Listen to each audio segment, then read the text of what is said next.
in the manga, it ain't canon at all. It's debatable. Oh, it's debatable. It's debatable. What up, what up, what up, what up?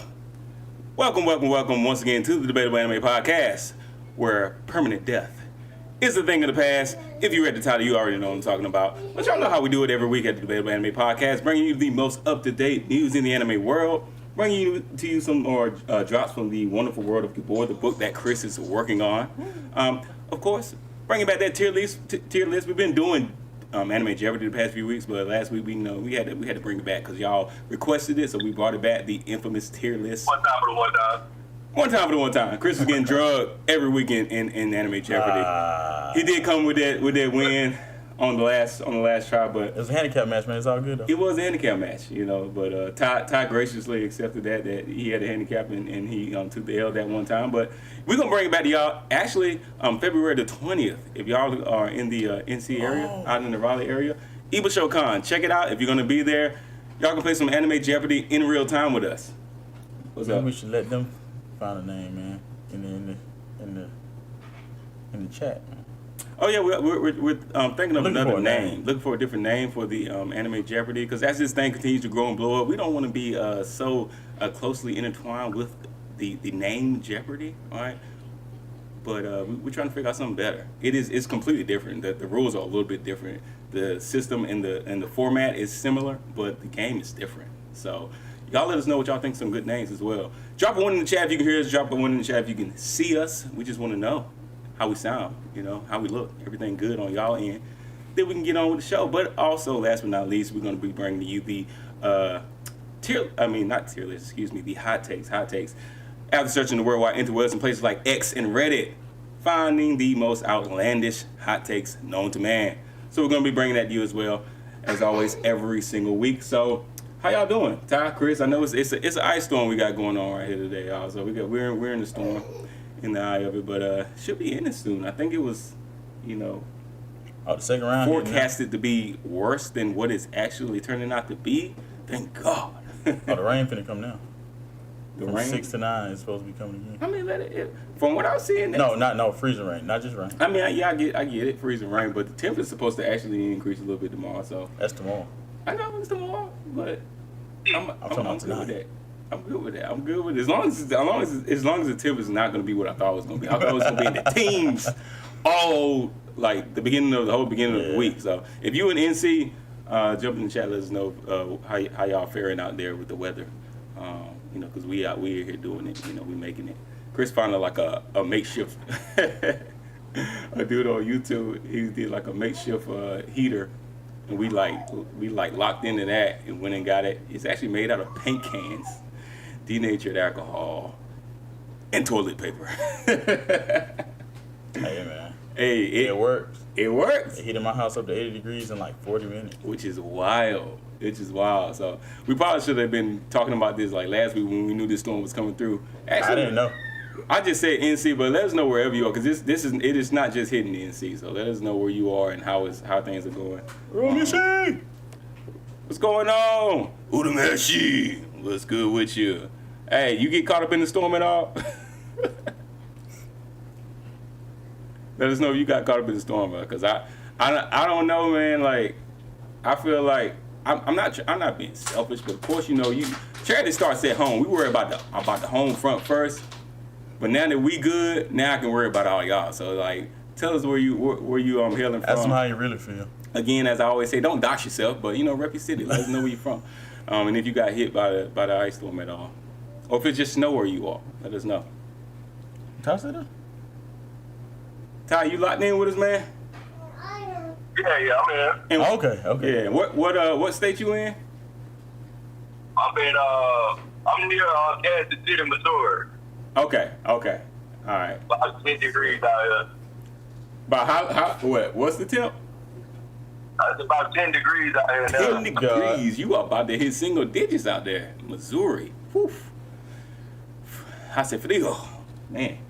That's crazy. Oh, Yamisha said he left Tennessee like 10 years ago. Just say he in Cali. Move to Cali. Gotta check on my fam. Yeah, check on the fam, man, cause Tennessee is right here by NC. So I know they got hit with something. So check on the fam, man. As we tell y'all at the Eddie East show, like, go love on your family, go love on your friends, man, cause this is, you know, you never know what the next day is gonna hold. So yeah, exactly. It's ice, baby, out this mother. But anyway, look, we get into. We should have talked about like ice, anime, you know, characters or something today.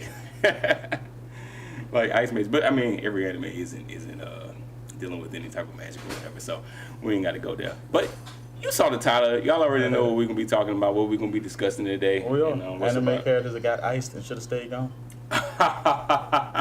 Good point. If they got iced and should have stayed. Should have stayed there. In the freezer. 6 feet under. Yeah, that's what we're going to be talking about, right? You know, hopefully no one takes that route during this ice storm. Hopefully everyone is good. Even if you lose lights, you should still be alive. But hopefully everybody's doing good out there. But yeah, that's what we're going to be talking about. Anime characters that took their L and should have stayed there. And but also characters that did stay there and shouldn't have come back. Like the story was fine with them taking that L, you know, going 6 feet under and not coming back. Because many times that changes the story. Like, Chaozu and Yamcha. dang, like you didn't even let me finish. He just came off like, yeah, they should have stayed gone. Yep, they should have stayed gone. The Ice King from Adventure Time. Oh boy. Bro, would you? I'm not even gonna lie. I haven't even watched like Adventure Time like full stop, like from start to finish. I haven't watched Adventure Time like that. So I know of the Ice King, but I don't really know him like that because I haven't watched Adventure Time like that. So I don't even know if that's something that you would recommend or message, or you just naming, you know, like we do. You just naming your character. This gonna date me, but when I see Ice King. Okay. No, I already know where you're going. Put one foot in front of the other. Oh my goodness. This dude just went to the 1950s claymation Rudolph. No, it wasn't Rudolph. They was Rudolph. Was it? I don't know. But it was the New Year's, baby New Year's joint. It was the same style as stuff. Yeah, it was the same. It was the same style, but it wasn't Rudolph. What do you call that style of? It's claymation. Is it claymation? It's like, Okay. Oh, okay. All right. I just remember it's a dude on IG. It's a guy on Instagram. He has rebirthed this usage of the claymation, and he's doing it in real time. Like he's doing it in like live action type deal. Like it's him, and he's making himself like with the stop action joint. With the stop action movement. Yeah, it's the freakiest thing that I've ever. It's creepy. It is. I don't recommend watching it. I'm glad that's why I don't remember the name because I probably would have name dropped it already. Adventure Time is fire. People be saying that. I believe you. I believe you because people be saying that. All right, people be saying that. So I might have to check it out. I really might have to check that out. So I'm not even gonna say anything or as far as what I think concerning Adventure Time. I'm gonna just start watching it. All right, because we'll make sure I respect you and your opinion. I really do. So I'm gonna actually start watching Adventure Time like from start to finish.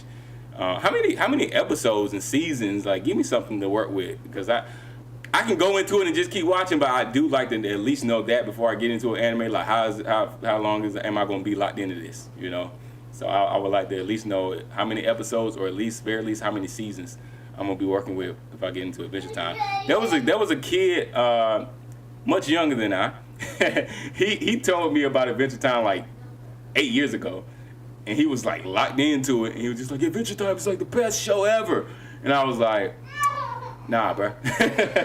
No. So I didn't give it a shot back then. I watched periodically. I did, but I didn't lock in. So, cause what you said will make sure I'm gonna give it a shot. I really am. I'm not. You're not gonna give it a shot. Of course you're not. Cause you don't like the art style. I already know what it is for you. I can't deal with the daggone.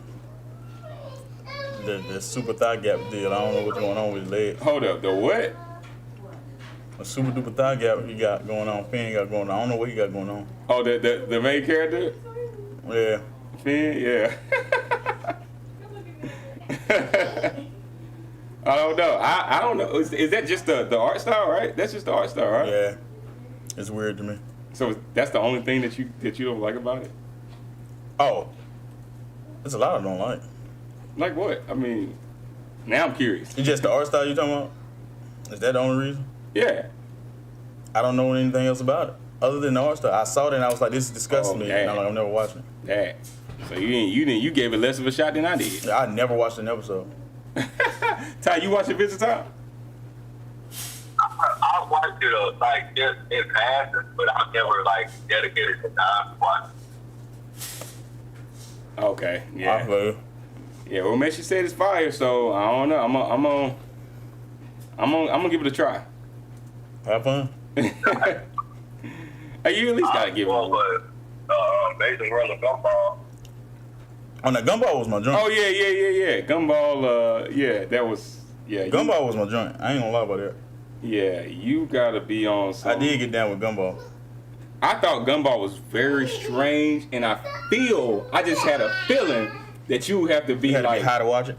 you gotta be on something to be watching it because it's just weird. And I'm like, it is definitely an American animated cartoon, so it's like geared towards kids, but the way they be, it kind of reminded me of Foster Home for Imaginary Friends, but worse. But you expect it in Foster's Home. I guess that's the age of me too. In Foster's Home, if anybody remembers that show, you expect it because it's called Foster's Home for Imaginary Friends. So you expect to be tripping? You expect to be tripping. It's Imaginary Friends. So you expect it. With Gumball, I'm like, you don't know what to expect. No, you really don't. Because every episode is something weird going on, like something different. And like they do stuff that you expect to happen if you're like high. The stuff that they be doing, you're like, are they tripping? Like, did he eat some shrooms? Like, what's going on? I thought about doing it one time What? Watching Gumball? while impaired. Oh God. I decided against it. Oh, I'm glad you did. Because who knows, you might not be with us right now if you did. All right, look, y'all. So this is the deal. All right, we're going in early. I'm gonna put this poll up early. I'm putting this poll up, and the poll is: should anime characters stay dead more often? Yep.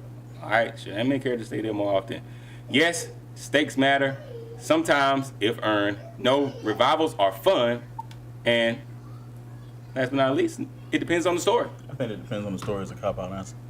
I mean, kind of. I would say depends on the character is probably more. You probably say more It's cop out. really gonna lean more on the plot of the story, but if the story at any point talks about resurrection or being able to bring somebody back, then that's the option. They go along with the story, but I'm saying if they just also drag about they bring you back just because we got it in our arsenal, then it's both works. Like they overdone it. Yeah, it's like baked into the show, so it's already expected.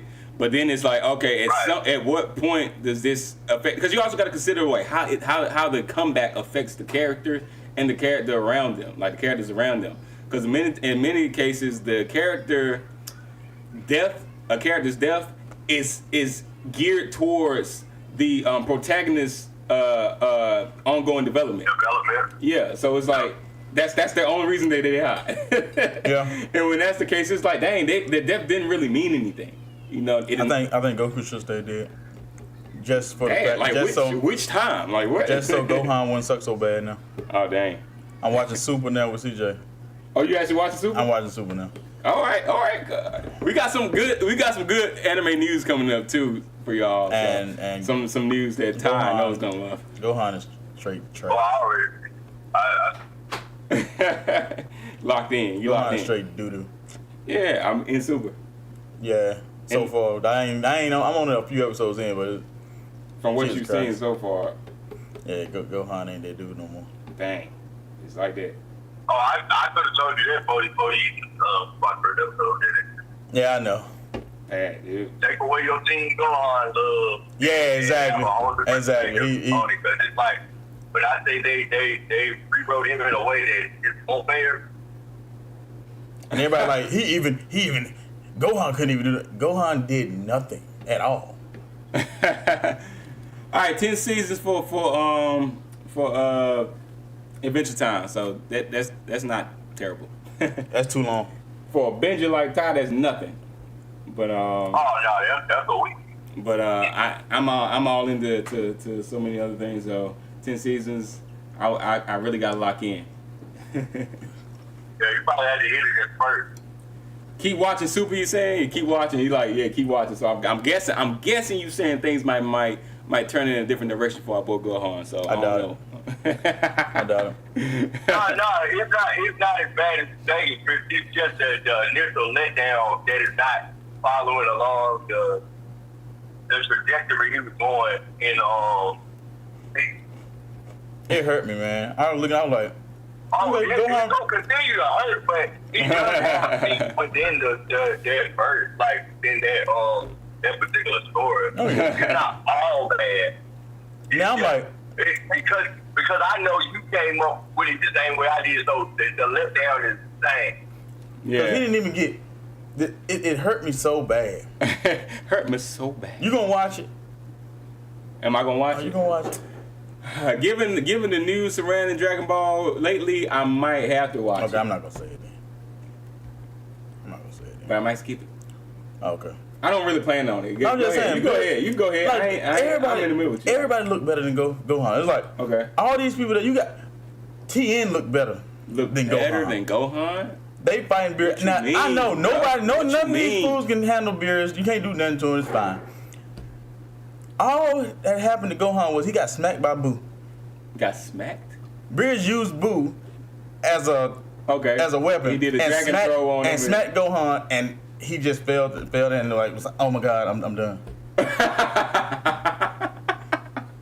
He ain't throw no punches or nothing. Seriously? He flew that got smacked and fell on the ground. Was like, oh my god, that's it. And that was the end of his contribution. That's the end.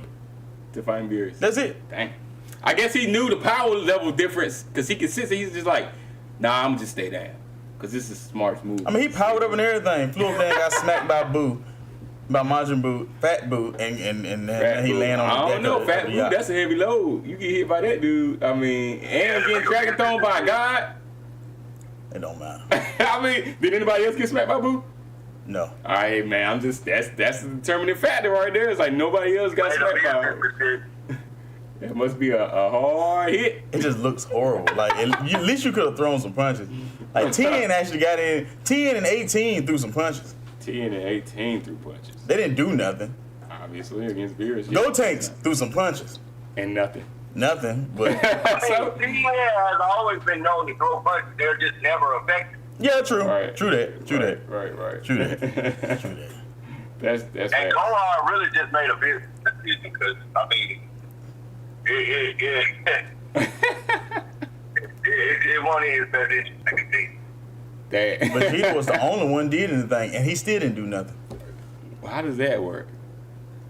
Beer smacked Bowman, he lost it. Oh yeah, I remember that. I do remember that. That's a part I actually saw. But So yeah, he hit him a few times. It was like, okay, it still was nothing. all right, you got Beers off the bench. Like, all right, I had to use like 10%. It's fine. Yeah. He did something. I was like, okay. Which is generally the case. Yeah. That's how it goes, right? They throw the first. They really throw the third, fourth string in first. But I feel like, It was more to provoke Vegeta. yeah, true.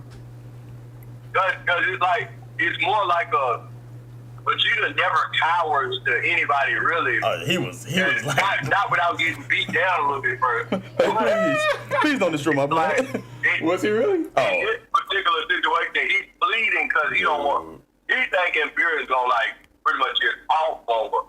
But then it's like, okay, you backhanded up and you barely move your wrist. Oh, he straight pimps. Like he was just like, When you try to raise his wrist up, I said, yeah, he gonna fall through. oh yeah, he pimps like Like he floated sideways, so you know it was a long one. Oh, yeah. He was nice and burning it. He's Johnson Goten had to catch up. Damn. Yeah, I do remember. Right, that. they he fell sideways. They had to both kick out. Yeah. He should be glad. He should just be glad he didn't kill him, because he could have easily ended up. I mean, Oh yeah, girl. He could have obliterated her. Right. But you knew, like, it was really provoke Vegeta though, because you notice we didn't start paying attention until Vegeta had his little rage out. And we like, oh, okay, he do got a little dog, you know, like it's like this type of thing. So, because it all of it is really catered to making Vegeta and Goku, which like much stronger than they are. Oh yeah. But it's funny. Like I thought this was one of the more comical Dragon Ball shows that I watched. Yeah. Definitely, when I first saw that smack, I was like, "Yo, is this real? Did somebody just recreate this, or is this actually legit?" I thought it was fan made. I thought it was fan made. The first time I saw it years ago, I thought it was fan made. I thought it was fan made, but yeah, it was legit. To be fair, Obama hit him first. She did. She smacked him. Yeah. So it was kind of like it was enough to turn his face. Yeah, he did. He followed through. Yeah, she did not pull that slap. Backhand was way strong now, right? Their overhand. Overhand versus backhand is no fair. Right, exactly. For sure. All right, look, y'all jump into the chat and get active on that poll. While y'all doing that, we're going to actually go ahead and get started with the anime news for today. Oh, boy. Let's get into it. See what we got.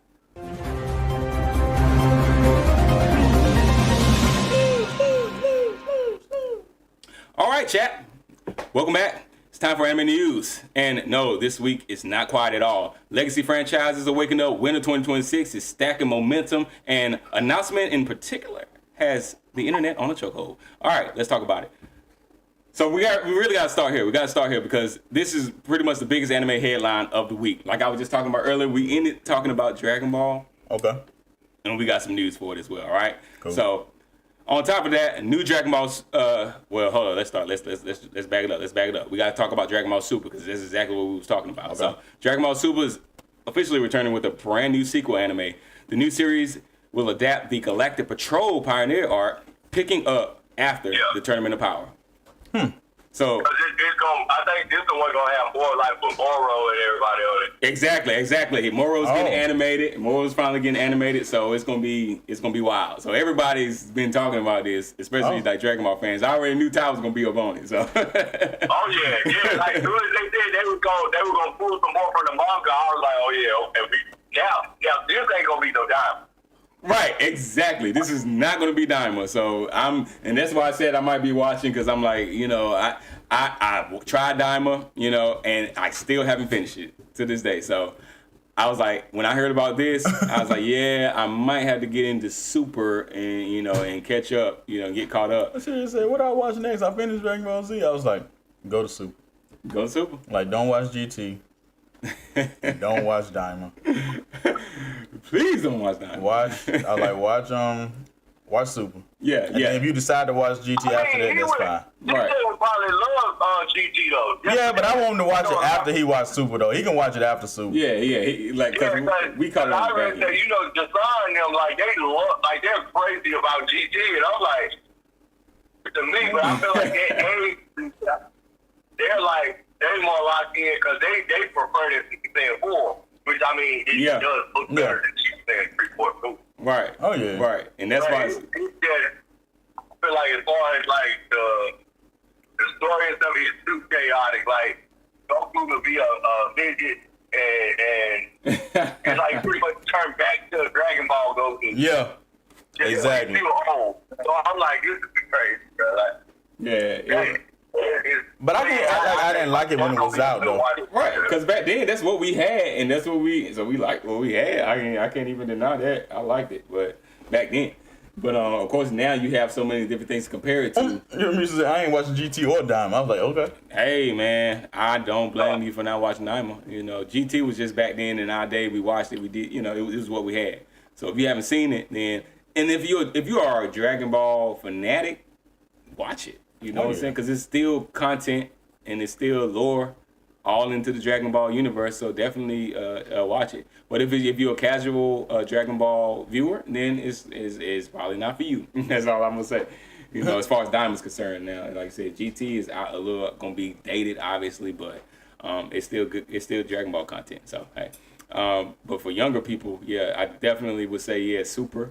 Get into that Super bad. That's more relevant to the conversation these days. Oh, real. And then if you decide, like Chris said, afterwards, then jump into to GT and then Diamond on the back. I feel like DJ gonna be more like us, and he's gonna hate GT, like just because of how much better Super is gonna be, especially as far as the power up and everything. Like because he almost in the tournament of power versus Steve. It's like he don't get it so far. I mean, it looks like it's aesthetically pleasing, but on the power level, it can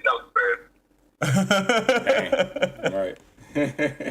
Yeah, I agree. I feel like I do agree that CJ, like the younger generation, anybody's like generation, was Alpha. Anybody that's born after like 2012, I feel like they're gonna be digging into Super a lot quicker than GT. Or Dyma for that matter. So especially with Dyma, how they introduce, and that's why I would say GT before Dyma, because then you get the comparison as we got it between like the Super Saiyan 4. Yeah. And it's prevent you from watching Dyma. Yeah. It's just that's why I say if they do watch it, then they'll at least have the legit Super Saiyan 4 version in their palette before they try to soak in some. Super Saiyan, big gorilla arm, gorilla hands, Goku like Daima. So I don't know what they were going for with that, but like it was the original mock-up of Super Saiyan 4. I don't care. I drew a lot of pictures of Super Saiyan 4 with Vegeta and Goku back in the day, but nothing like Daima. Nah. All right, look, y'all. On top of that, a new Dragon Ball Super Beerus project was also announced. And it's pretty much essentially a rework, expanded take on the Beerus arc, but it's set for fall 2026. That's something I'm very excited about. We were talking about Beerus 2 from Super, so it's like we're getting more Beerus action this year as well, this fall. So that's something I'm going to watch probably regardless of if I like circle back on Super or not. I'm probably just going to jump into that and watch it because, again, it's more Dragon Ball content, and I need something to cleanse my palate of the Dragon Ball Daima. So if I don't have time to get back into the beginning of Dragon Ball Super, because I don't think I'm going to watch. I don't think I'm going to watch the Galactic Patrol Prisoner arc without going back and watching Super. Like the original Super up front. I don't think I'm going to do that. So because I feel like I'm going to be missing a lot. So I would go back and circle back first and watch and start from the beginning of Super. So the Beerus arc seems like it's like outside of that. So I'll definitely just jump in and watch that once that comes out this fall. So, but this does mark the first real TV continuation of Dragon Ball Super in nearly a decade. So y'all be honest. It's been that long? It's been that long.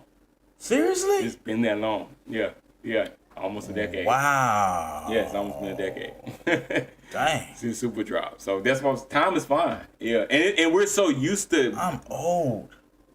You just realizing it? I just remind myself at least twice a day. Okay, well, this is another reminder then, because we're just so used to Dragon Ball being a part of the conversation. Even when a new like Dragon Ball project drops, it's just like another day for us, Yeah. Because we've been rocking with Dragon Ball since we were born, darn near in diapers. So yeah, so it's just like, oh, new project, okay, it's still Dragon Ball. It's just is what it is. So we don't even realize how much time is like going on in between these projects. So yeah, it's been nearly a decade. I can't remember the exact year Super dropped, but yeah, it's been nearly a decade. If somebody can put it up, drop it in the chat, let us know when Super actually came out, like when it released, because I guarantee it's been nearly a decade. Yeah, but y'all let us know what y'all feel about Dragon Ball Super coming back. Like, are you hyped for it, or do you feel it's too late because it's been too long? Drop that in the chat, let us know as well. I don't think time matters with Dragon Ball. Yeah, that's what I was just saying. I'm back into it. I waited all this time. I'm like, I'm not watching it. Then I'm like, after watching Z with CJ, I'm like, all right, I can watch it now. Yeah, it's been at least. I think it's been like this year make 11 years. 11 years. 11 years. So that's over a decade then. So if it dropped in 2024, what 25 it dropped in 2015, 2015. yeah. So I remember I'm old when I make noise trying to get out of my chair. Almost 11 years. Yep. Yeah. That'll get you right. Or eventually that's hilarious. You're like, I remember that's it right there. That's some years piling up on you. Agreed. Never too late for some shows. DB is one of those series. You are not lying, or make sure you are exactly right. This is exactly our sentiments. We're saying it doesn't matter. Dragon Ball is timeless, right? The characters, the story, you know, the power skills, conversations, like it is what it is. We love it. We're there for it. Doesn't matter. We're gonna be 80, 90 years old. Still looking for Dragon Ball content. You know, it is what it is. I changed my tune because when we first started this channel, I was like, man, like Dragon Ball needs to stop. Like, it's been too much. I wasn't saying that verbally, but I was saying it. I was Dragon Ball fatigued. I can't lie. Like the feeling I had, I was Dragon Ball fatigued. You know, that's why I hadn't watched Super. It had been out. Exactly. It had been out. We've been doing this year, so it had already been out like at that point during the decade, and I hadn't watched Super. You know, so because I had just been like, and that's why when Diamond came out, I was like, I'm gonna give it a try because you know we've been talking about Super. Todd been talking about it, a couple other people on the hood that I respect talk about it. So I'm like, I might have to end up giving it a shot. So when Diamond came out, I was like, okay, this is a little shorter spurt to get me back into Dragon Ball, and then I watched it, and I was like, no. That's what you messed up at right there. 100%. That's where I messed up. Oh boy, definitely.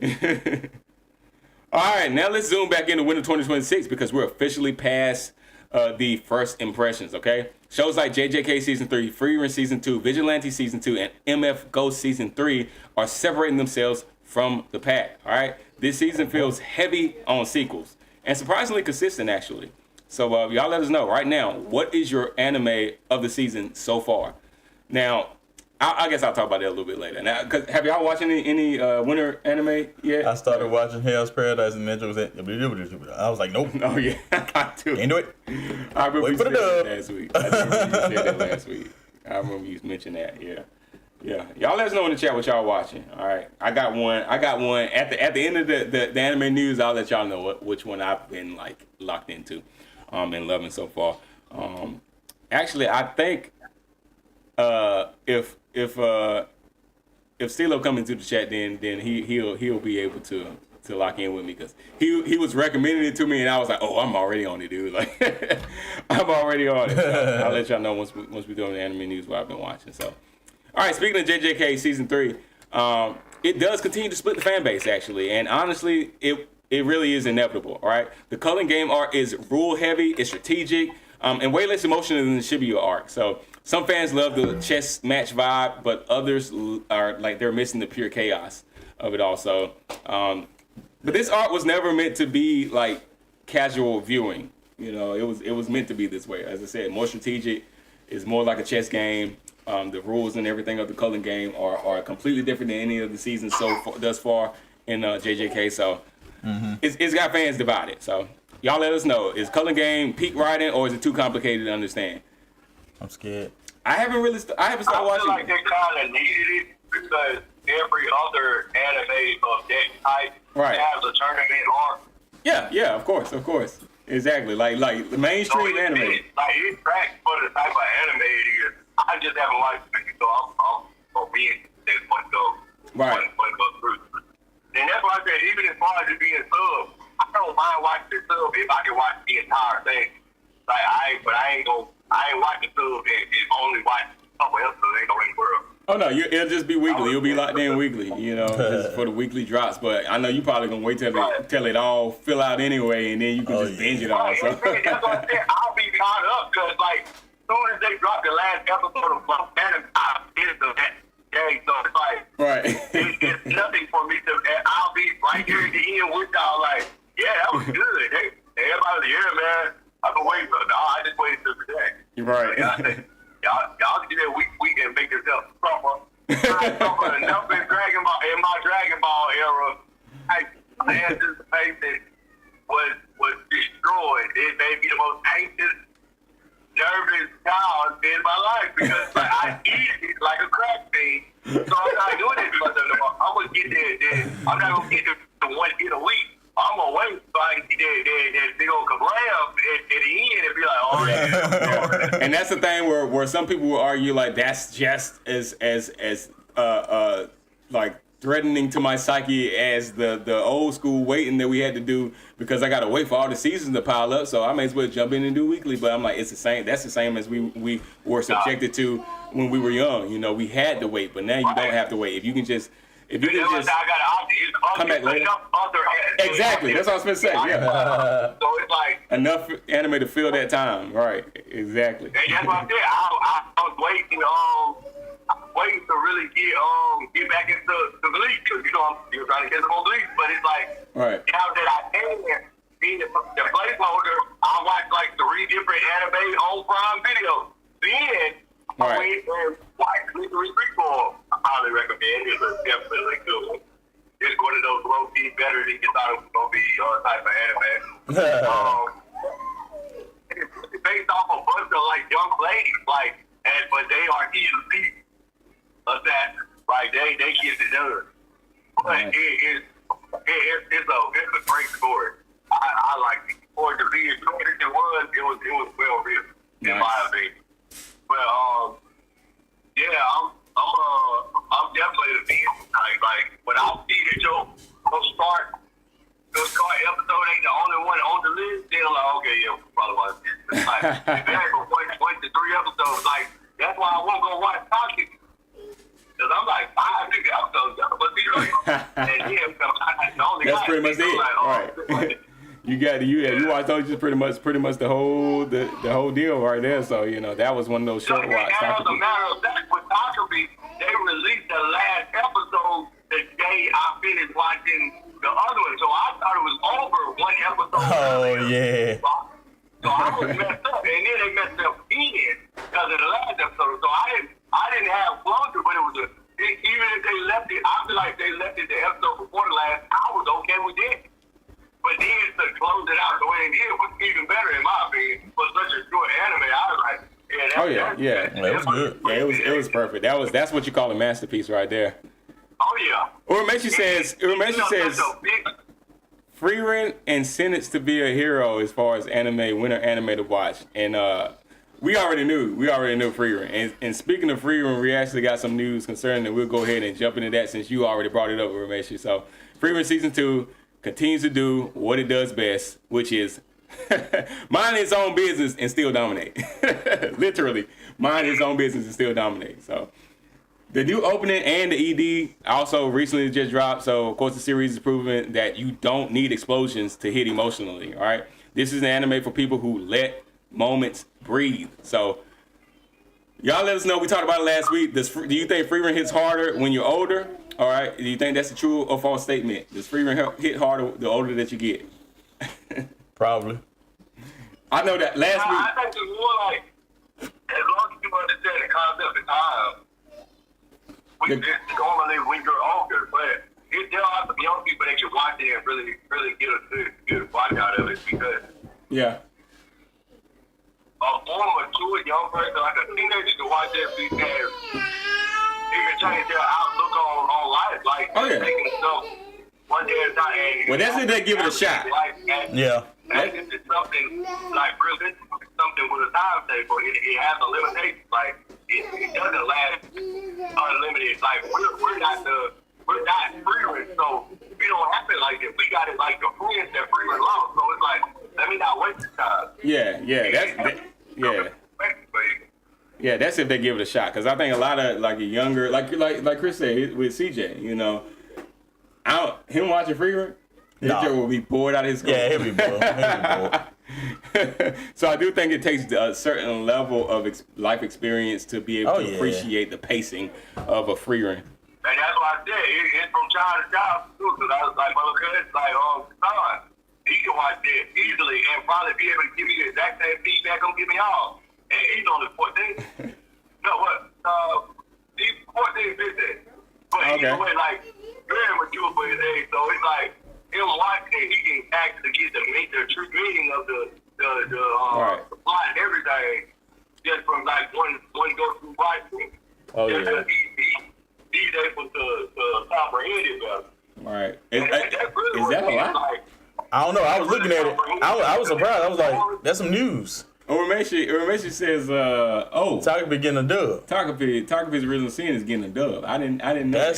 That's some anime news for you right there. Oh, I'm gonna watch it to see if the emotion is there. Oh crap! You let us know when. Do you know when it's dropping information? Let us know when it's releasing, if you know that, or if they have a release date for that. I know it's gonna be better because I ain't gonna have to read the emotions. I can be able to hear it. I know, right? No, I thoroughly enjoyed it. I didn't care about reading it. It was like, cause it was the only option, so I'm fine. No, the emotion was there. It was written. Of course. The emotion was there. And it'll be there in English too. If you get sucking his voice actors, it won't. It'll be there in English. If you get some sucky voice actors, I don't know, man. It'll be there. This ain't 1998. It'll be fine. Hey, like they really. This ain't Inuyasha. Like he held it down even as sub, so I know it's not Inuyasha. that much better as dub. Like Perfect Blue. I watched it as dub, but it is better for me in dub. What, Perfect Blue? Yeah, like. Perfect Blue is better than I watched that in dub. Oh yeah. You had to watch it, so. It was more of an impact to me in dub because I can understand what's going on while watching it versus having to try and read and track it. Oh, what makes you say it's out now already on Crunchyroll? Really? The dub photography. Oh, I know what I'm doing when I get to there. Okay, a rewatch. Time for a rewatch. I don't do rewatches often, so I probably won't. Not now anyway. It might take me a while. I'm not a big rewatcher, so I don't know. I might not do that. But yeah. Thank you. I appreciate it. We're making some great anime news for today. All right, so some more Season 2 news this week. Skeleton Knight Season 2 confirmed for July 2026. If you haven't watched Skeleton Knight, it's one of those anime. If you watch dark anime and then all of a sudden you're feeling like, okay, I need something, but a little lighter, definitely Skeleton Knight is a good watch. So I watched Season 1, definitely going to be watching Season 2 in July. Okay, Clever Ties Season 2 also locked in for the summer of 2026. So y'all check that out. Ty's watched it. I've watched it. Have you watched Clever Ties at all? Nah. You should watch Clever Ties. It's a great dark anime. So okay, you said dark. That's my favorite thing. Right. Especially given, like we say, Chris is writing a dark fantasy novel. So y'all encourage him to watch some of these anime that are darker fantasy anime. So bruh, it is got a dub. You already know. It's got dub and sub on it now. Okay. Hey, 6 episodes now. I'm watching it. Yeah. Since it's 6 episodes, I probably can, do it. If only one thing get the memo. Say what? If only one thing to take that memo and do something with it. Get them dub actors on there. Yeah. Put them strikes in the pads and get on out there and dub that anime. So y'all let us know if y'all tired of dark fantasy anime yet. Because I don't know how you could be, but I do know that sometimes it gets a little heavy and you want to kind of like get a little breather and get into something else, like get your slice of life on, whatever, and that's cool, that's fine. But I know. If I need a pick me up, I'll listen to John Fiki. Ain't no way. I'll listen to John Fiki. Oh snap. Oh man, he said we talking about death today, but our God is a God of the living, not the dead. Come on, somebody. All right. Moving on. Look, he already. It's in English. It's in English, yeah. I mean, what you think it wasn't gonna be? I just had to make sure. Oh my God, he over here already like logging in. So, all right, nostalgia is also hitting hard, y'all. We got a new Cyborg 009 anime teaser dropping. All right, so. That's OG right there. All right, Cyborg. That's OG. So we got a new anime dropping for that. Also, a new Magical Girl lyrical Nanoha project is confirmed for 2026 as well. So old school anime is officially back in rotation. So y'all let us know if y'all are excited for those drops. All right. Okay. And is that something y'all want? Do you want more remakes? Or is like new original anime made like the thing? What? After I started watching that daggone Stampede, I was like, oh, never again. Oh, come on, man. Oh, that junk trash. It's not. You started watching like. Okay, because they got, was it Stardust something, whatever. Like they basically got season 2 of that out. So. I know. Yeah. I will not be watching. So it's doing well. Not with my help, it's not. Come on, man. It wasn't that bad. I watched it. It wasn't that bad. How far did you get? Like 15 seconds. Oh my God! I'm not watching it. So yeah, I watched like the first episode. No remakes. No remakes. Some of them are fine. This one won't fine to me. It's not bad. You haven't watched the original. I've watched the original, not all of it, but I watched some of the original. And it's just that I don't really remember much. That was one of my big like. Yeah. I'm watching anime, so it's like. Yeah, I remember the. I don't want them to touch the that style of it is way different. I get that. Oh yeah. It's completely different. I got a lot of nostalgia around that going. Trigun. Yeah. So I don't touch her. Don't touch Trigun. But the story is, it's still there. Maybe. I'll never know. It do depend on the show, though. Some shows, it'll work, but it just depends on what they do with it. Right. Yeah, I agree. It depends on the show and the studio. That's fair. It also depends on the studio as well. Another studio should have took on Trigun. What's that, Ty? I think, yeah, they definitely make a big difference. Yeah. What studio is on and, on the project, so.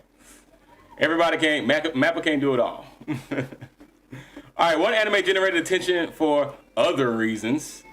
All right, is Needy Streamer Overload. The show is confirmed for April 2026, but behind the scenes staff controversy has people debating whether or not they'll support the project or not. So it's one of those cases where the conversation around the anime might be louder than the anime itself, which is not always a good thing. We say all press is good press, but sometimes with animes, it kind of separates the support that an anime can have behind it. That behind the scenes noise. All right, so y'all let us know. Does controversy affect whether or not that you will watch anime or not? Me personally, I don't really care because I don't get that. I think that what they call it, like It ain't got nothing to do with me. I don't know nothing about what they got going on. Right, and that's where I say like the parasocial relationships between like the viewer and the actual content creators. It really does blur the lines between reality and fiction. Really, for some people, that parasocial relationship, because it's like I'm seeing this, I'm reading this, and now I feel like I know these people, so I'm gonna choose a side, and now I'm not gonna watch it, and it's like that's what? The problem is that sheep culture. Like everybody just feel like they just gotta flock to whatever everybody else is feeling. So it's like be your own person. Like you don't know these people. Right. These people trying to hustle and make their money, and y'all think it's some person that ain't got nothing to do with y'all. Don't ask for your opinion. Go into the anime and you got it up. Exactly. You ever said a remake of 2016 Berserk is in the order? I was like, yeah. Oh yeah. I can agree with that. Yeah. I did not like that one. Yeah. So they can remake that one all they want and get all that CGI out of that. We be fine. Yeah, they're gonna be doing more as the more anime as a whole grows in popularity. Berserk is in all the conversations. I mean, Guts is in those conversations. I done seen so many people with the freaking like lately with the darn the brand tattoo on the neck and stuff. Berserk. It's crazy. The Guts, yeah. That's why I said like the more widespread popularity anime grows in, it's just gonna continue to fuel the talk of Berserk and remakes. Like, so I think Berserk is gonna be continuously remade until the end of time. Berserk 97 still. And sometimes they're gonna get it right, sometimes they're not. So Yeah, 2016 got it completely wrong. Got it completely wrong. The story wasn't the worst, but the story was pretty good. But it's just the CGI. I know CGI is not. You're not a fan of it, especially when they don't do a good job. I agree. All right, speaking of, anime continues expanding beyond fandom spaces, with anime films appearing in major international film festivals, including the Berlin Film Festival for 2026. So, anime isn't just niche anymore, right? It's global media, hands down, right? It's becoming like global sensation. So, not like it was when we were back in school when it was just one of those things that those lame kids did, but it's one of those things that we all love and support. Even back then, people just watched it and didn't know they were watching anime. You know what I'm saying? But you couldn't be running around like supporting it like talking if you did. Yeah, not really. People would do it as jokes in a lot of times. Even like with Dragon Ball Z, it took a while for people to realize that was anime. It was just some of those specific anime that everybody knew about. You can get away with a generic. The stigma away too is like it made it because I guess people were embarrassed to enjoy stuff that nobody else is enjoying. Right. I feel like that's where it was beneficial to me. I've never given too much of a care how people on the outside think. Like as long as I got people that agree and they understand where I'm coming from, I can do it for the outside thing. Because it's like Oh, yeah. That's a positive problem. You just ain't had a chance to enjoy it yet. That's all it is. Yeah. Now your personality dealt with it better than mine. If I get my wife to watch the anime, all the naysayers can. Oh yeah. Naysay. Yeah. I ain't do too well with it. I didn't go to anime club some days. I was like, man, they're gonna pick on me. I look back on now, like, boy, we don't get your tail in there and go to anime club. Right. Stop tripping. See, and that was me. I was the one. And man, y'all ever heard of Dragon Ball Z? That's why I did, man. Like, Oh yeah. It's just different. And then, like, you think about, what is it, Ronin Warriors? Ronin Warriors. Oh yeah. Yeah. Like, Gundam and all them, it's like, people didn't realize what they were watching, but it's like, yo, you like anime, you just don't know what You just don't know what you're watching. Exactly. Yeah, that's what Ormeshi said. She says, that was me. I didn't know it was anime. I was watching for a while. Yes, you would. You don't even know what it is. Right. But once they Exactly. kind of understand it, it's just like, Yeah, we all. it sounds different, so I'm going to say I don't like it. Yeah, Even I think though most. when I realize this is what it is, Yeah, I think most people fall under that category. It's like you just didn't know, so you know. But so I think now it's becoming well known that was the case, and everybody in this generation is like, but because it's popular now, so it's not. We've way past that bridge. We're way past the bridge. It's mainstream. It's popular. All over. So. But I think maybe early 2010s or something like that, we were still in that little transition phase, or where it wasn't cool yet. It still wasn't the thing, right? The cool thing. I think early 2010s. So it's kind of where it took off. But in that time, I think people were starting to realize, like, hey, because we were grown then. And people, the millennials were starting to have kids, and we were starting to realize, yo, we were watching anime the whole time. Yeah. So kids that were getting picked on and stuff like that at the time, it's like, dang. I was watching the same thing they was watching, right? So they instilled in their kids, it's like, we are instilling in our kids, it's like, hey, yo, this is the cool thing. So it's like blowing up to be something that it never was when we were in school. Exactly. All right, so just come. I know the creators are overjoyed because they like, finally, everybody loves that. The money. The money now. Right, exactly. The money is flowing in, so we're in a different age of anime here, so. All right, so over the next few weeks, right, keep your eyes on this, y'all. JJK pacing the debates, of course. Winter 2026 rankings locking in. Dragon Ball Super trailers dropping. And Anime Japan 2026 build-up starting early, all right? 2026 is already loud, all right? So, and we're just in January still. We're not even in February yet. First month of the year, and it's already, like, the anime conversations are, like, out of this world already. So, yeah, anime news this week wasn't like Dragon Ball Super is back. Winter season is delivering, and nostalgia is officially winning once again. So y'all, drop it in the chat. What was your biggest announcement this week? What are you watching, and what's already being considered overrated in your point of view? I think we lost him. Uh-oh, we lost Ty? Let's get him back on so we can wrap up.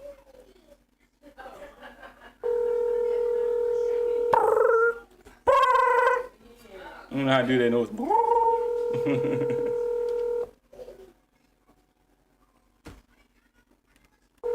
Uh-oh.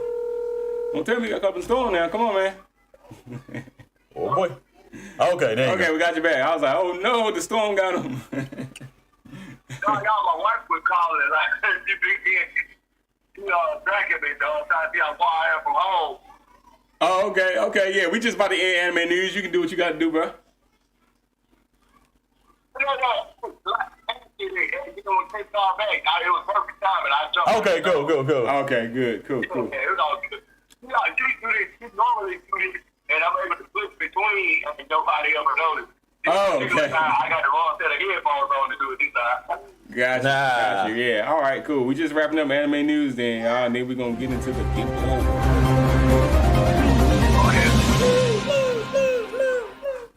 All right, got another Game Boy drop for y'all today. Let's quickly get on into this. Pretty much closing in on the top of the hour, but we should be at the top of the hour once we finish this Game Boy drop for today. So let's do it. Drop down here. Hit 2. Upload here. Oh, all right. So you want to let us know what we got here today, Hayes? It is a Faction that has been disbanded or erased from the world. Yeah. So Okay. this is after last week. Like I said, last week we talked about the NYC event where the gas was dropped in New York that changed the Stainlings into crazy ravenous monsters. Oh yeah, and we showed those visuals. Those things So- look wild. So yeah, so some of the Stainlings that made it out of that, Stainlings all over the world got basically caught up in a mass, let's get rid of these creatures, and some of them made their own factions around the world. The monsters themselves. No, just some of them are still cognitive, so they did, but this ain't one of those. Got you. These are just Stainlings that's like, we don't want no problems. Got you. Okay. Man, that's crazy. Stainless like we don't want those problems. All right, so these are basically for today. We're just going over a specific Stanley faction. Yeah, Okay. All right. Okay. that didn't last too long after the fact. Okay. Got you. All right. So field report for today. Stanley faction.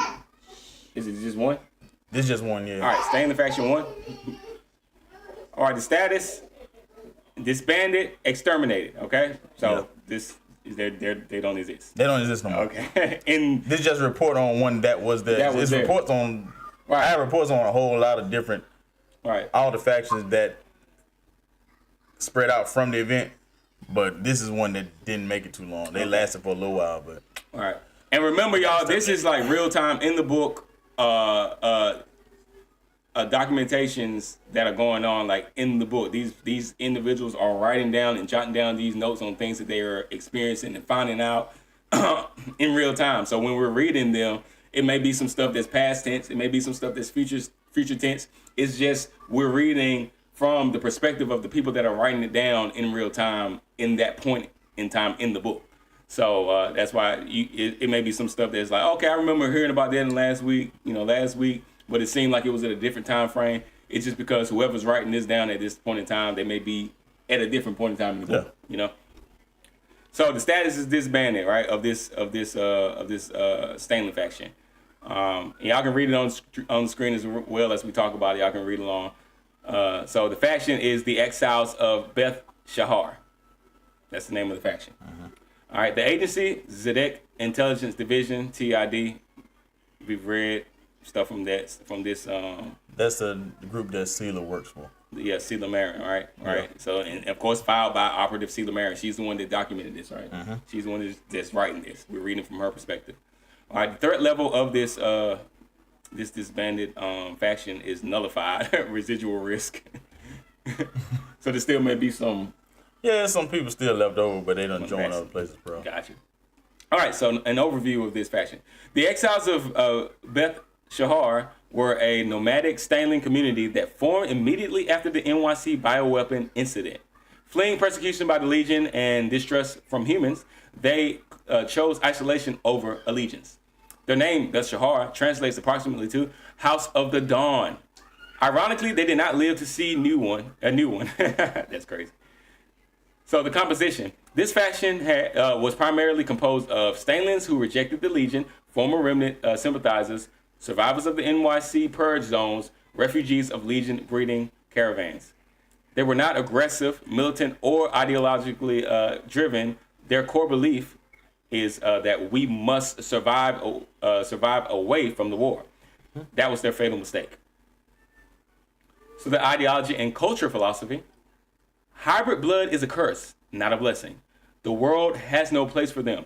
The conflict between hybrids and humans should not be joined. They did not seek ascension, domination, revenge, or purification. They simply sought peace. Their settlements were characterized by small tribal camps, spiritual isolation, and wilderness survival strategies. Some remnant outposts attempted contact, but negotiations failed. The remnant are the human groups. Yeah, the remnant are human faction. Yeah. Right. So human faction, Stanley faction. All right, so the dissolution of extermination cause.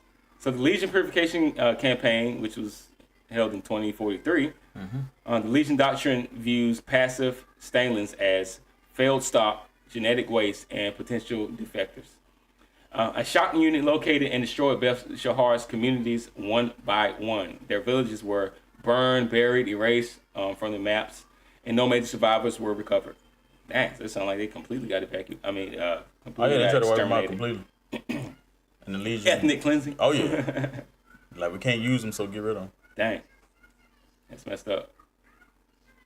All right, the strategic impact. This extermination proved a core rule of the hybrid era. Neutrality is death. Only factions that fight, military, ideological, or spiritually, survive. And Beth Shahar was the first Stanley faction to fall. Their fate became a cautionary tale among the other factions. So known former members, recovered intel indicates a handful of individuals later joined the Half-Blood Covenant and the Red Daughters of Lilith. There's two more Stanley factions. Two more Stanley factions. Yeah. So we probably the survivors went and joined those groups. Joined the Half-Blood Covenant and the Red Daughters of Lilith are two other Stanley factions. The Red Daughters of Lilith are completely female faction. Oh wow, that's gonna be crazy. They might be on some what do you call it? Dang, what's that Gilbert called? Gilbert. It's in the Ashes of Harvest. Oh, the matron. The matron. Hollow matron. Yeah. No, matrons are giver. Yeah, I know they're giver. But they breeders. Yeah, I know that's what I'm getting at with, like, you know, the Daughters of Lilith. If it's all females, and it's like, what do they got going on? Are they trying to, like, you know? We'll get there. You'll see. Okay. The thing's kind of crazy. Anytime I hear all female, I just think of them like knocking dudes upside the head, pulling them in, and you know. Yeah, there might be some of that. Cause like, how else do you keep the bloodline going? Right. It's like, yeah, we do that, and then the dudes, we take them out because we don't want no men. But the female babies, we keep them. You know what I'm saying? It's like that's what comes to mind. But anyway, speaking of death, so their bloodlines therefore persist even if the faction does not. And the final assessment from Celia Marin here on this profile is that the exiles of Beth Shahar embody the tragedy of the Stanleys, which is they're rejected by humans, they're hunted by the Legion, and they're sacrificed on the altar of survival. And their destruction reshaped the geopolitical landscape and signaled the beginning of the Stanley diaspora. So Beth Shahar obviously is no more, but the world has not forgotten them. So that is Celia Marin's profile on the Beth Shahar. Yep, so the MRC event happened in 2042. They got destroyed in 2043, so they only lasted about a year. A year, dang. So they weren't around at all that long. And it is so. It's like it's kind of like they're the trial and error. Yeah, cause they tried to play it with peace. It was like, yeah, we ain't gonna fight nobody. We ain't gonna pick no side. We're gonna be neutral. We just gonna mind our business. And Legion was like, no, you're not. Just wipe them out. Nope, we can't use you, so we'll just destroy you. Dang. And they wouldn't fight back, so they got destroyed. Dang. They didn't have the means to fight back. Right, probably not the best way to go. So that's what started all the rest of the militant factions that come up later on. Okay, dang.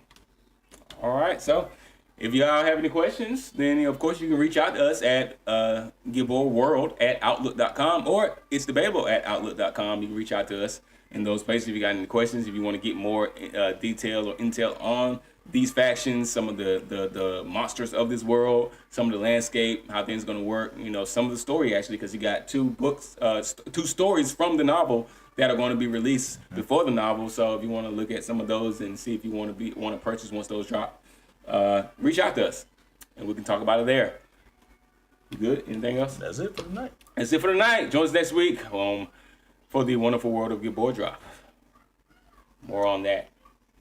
All right, let's get into it. Y'all already know what time it is. We got another infamous tier list for y'all, geared up for y'all today. So we're going to get into that. All right, y'all know how we do it.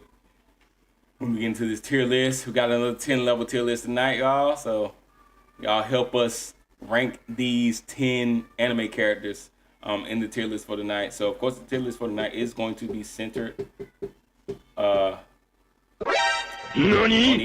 centered and focused on who should have stayed dead. Yeah. Characters that you know potentially should have stayed dead, or Keep characters your eyes closed. that did stay dead in its best that way, you know. So this is what we're ranking tonight, and I'm gonna go ahead and read the categories like we do each week, and then we're gonna start ranking the characters in these specific categories. I'm gonna be honest. I'm gonna go ahead and be honest.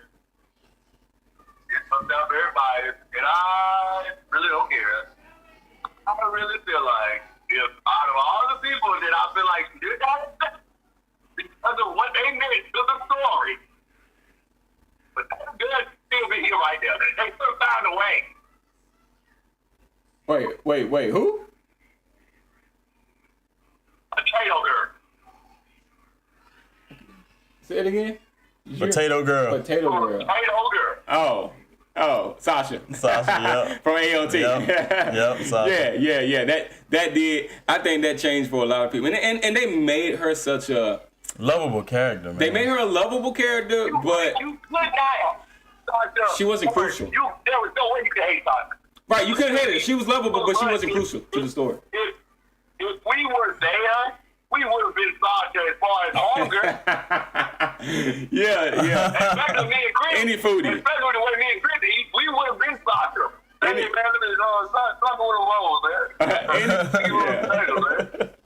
foodie definitely would have been Sasha in that world. So it's just like I feel like I resonate with her. Hey, he was on the side of good. For what he was feeling for. He's a child soldier, all you want to do is eat. You don't want to live to eat another day, not to fight another day, but just to do. Just to eat. Yeah, you gonna do. And they ended up, yeah. It's and I think certain anime is like they have characters that they and AOT did it. They did it good. They did it well. You know, and I did another one that did it good, and I don't know. Of course, I don't know if they did. But Asuma. Yeah. I would have liked to. Yeah, I would have liked to see a return there. Of course, mine is always gonna be Neji, but you know. For him to be the son of the third Hokage, yeah. I feel like his bag should have been so much deeper. Right, exactly. They do that. I think his bag might not have been, but his grade was. Yeah, I think they take out the prodigies in Naruto, like, you know, Itachi, your Nejis, it's like, then they put Rock Lee in the dust and don't utilize him, may as well have been dead. You know, it's just like they do that a lot in Naruto. I don't know what it is about them taking the people with that it's not untapped potential. It's potential that we already knew was there because it's been there since the beginning, and they set them. You know, they off them. It's like It's like, hey, bring them back. So they won't have problems with Naruto later on. I mean, especially when you his friend, it's like, wow, what problem is there in giving them more screen time? I feel like look at JJK. They have ultra powerful people in their group. Yeah. He didn't have to murder half of them to make it successful. Right. Yeah, exactly. Got the thing to her to be like, he's the best. Yeah, we know. We do. It's called Naruto. It's like, how much more? Give him a beat that I feel like in that fighting can we get? Or situation, give him a beat that sets him apart from everybody. Don't fight everybody out to show better. Yeah. Somebody need a handicap like I did. I will say that it's definitely necessary. Like there would be no One Piece as Marine Forward if the donut didn't exist. Yeah, it's certain characters. I think One Piece probably did it best as far as like who deaths. Yeah, that's what I'm saying. There would be no One Piece if it was for Marine Forward when the donut got introduced. Exactly. Not Krispy Kreme. You don't. And the thing is, the revivals is what we talk about in many cases. Like that, I think even though One Piece is the longest, I still think they've done it best as far as like if somebody die, we keep them dead. It's still a death is still, it still has weight. Oh yeah. It still holds weight. Oh yeah. It ain't no magical jutsu that's going on that's gonna revamp everybody if they do go. But I think they do. I think it's less likely that they actually will die. It's the thing. In One Piece. It's less likely that they're gonna actually bite the bullet. And I think it's just because of how many episodes it is. Like, this is going to be a long, stretched out adventure. We can't just start off and like, okay, take out one, especially the Straw Hat crew. It's like, we know that they untouchable. Yeah. You know, they're untouchable. Straw Hat Crew ain't going nowhere. But outside of them, I think Death is still a real threat, you know. All right, let's go. Oh, we lost him. Yeah, he was gone again.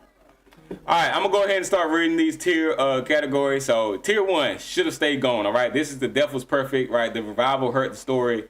Or if they do get revived, we feel like it would hurt the story. This is tier 1. Tier 2, undercut the stakes, all right? Coming back, weaken the tension or the consequences, all right? Tier 3. Okay. Tier 3 is narratively questionable, right? It felt forced or convenient. The reason why they revamped them and brought them back. Okay. Tier 4 is mixed feelings, right? Some good, some bad, right? Okay. As far as them dying and coming back, we really kind of don't know how to feel about it. All right, tier 5, it's acceptable, right? They didn't ruin anything, didn't really elevate much at all either, right? Them being revived. And tier 6, it worked for the story, right? The return actually had purpose. Okay. Tier 7, they handled it well, right? They executed it cleanly. The revival doesn't seem like it was just geared towards the protagonist beefing him up, right? It was executed cleanly. Tier 8, meaningful return, right? It added emotional and thematic depth.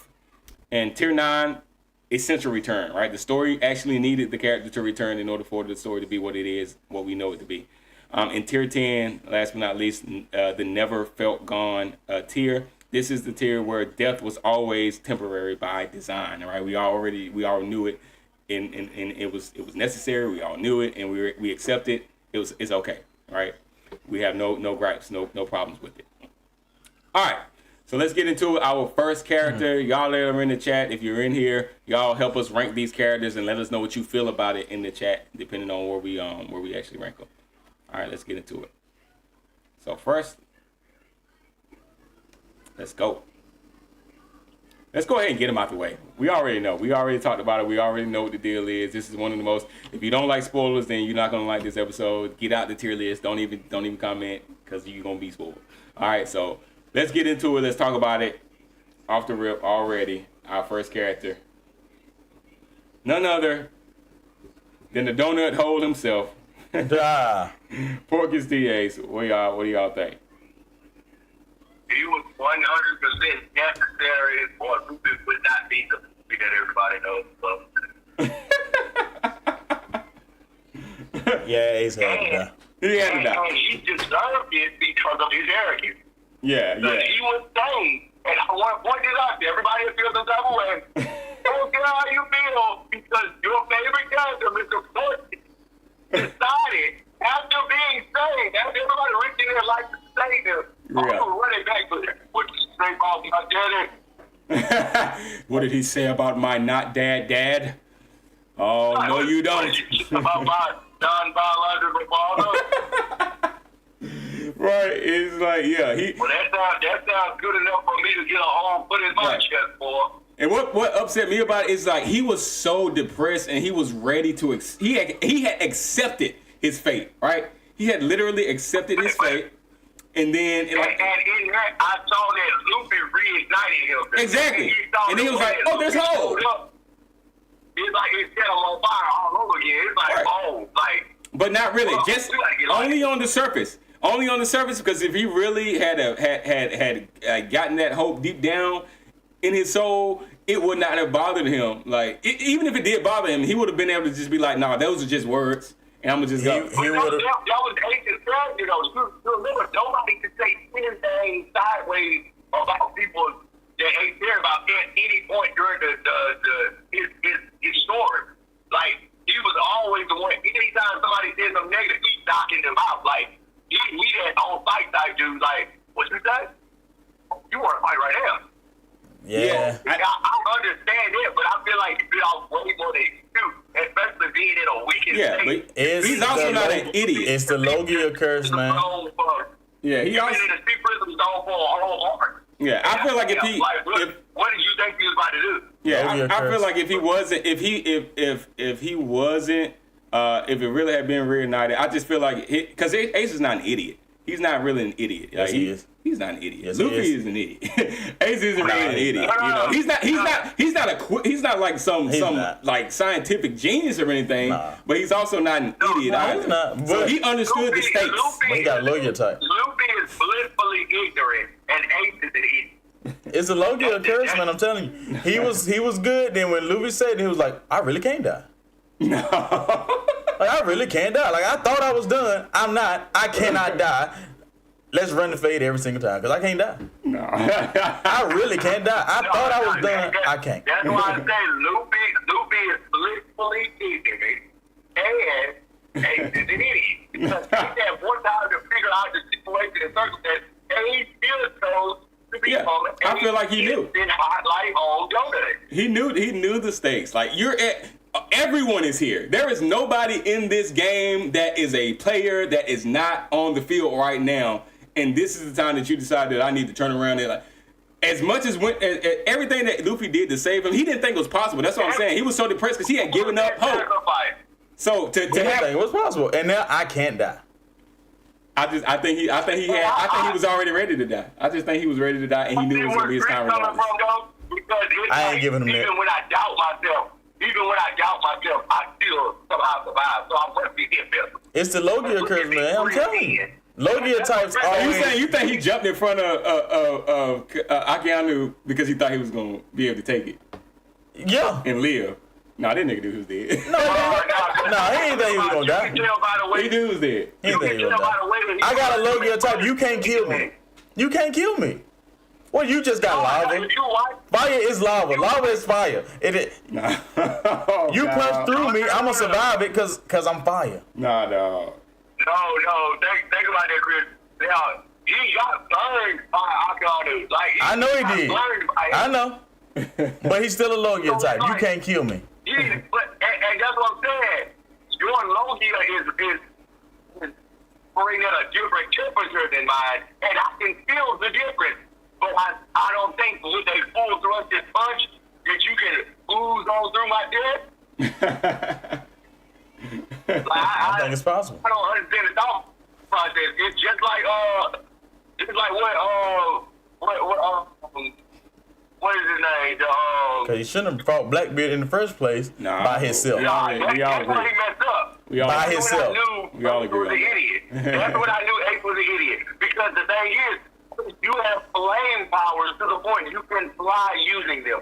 Fly away and fight another day, and you never end up in Marine Force.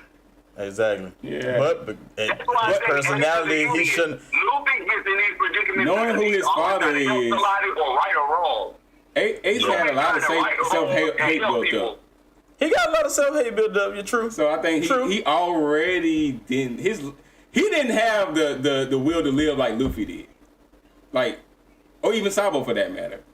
Ace was always going to be that one he was always going to die first. He was always going to die first. Luffy got necessarily the will to live. He was a crash out in the group. I give you that. He's like the power of red dude. Luffy got free.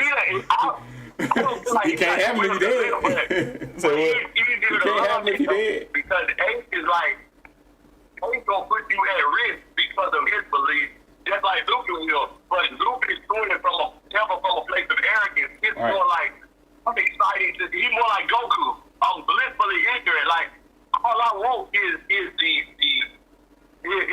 peaceful battle. Like, that's what I'm in it for. It's all fun to me because this is what I set out to do.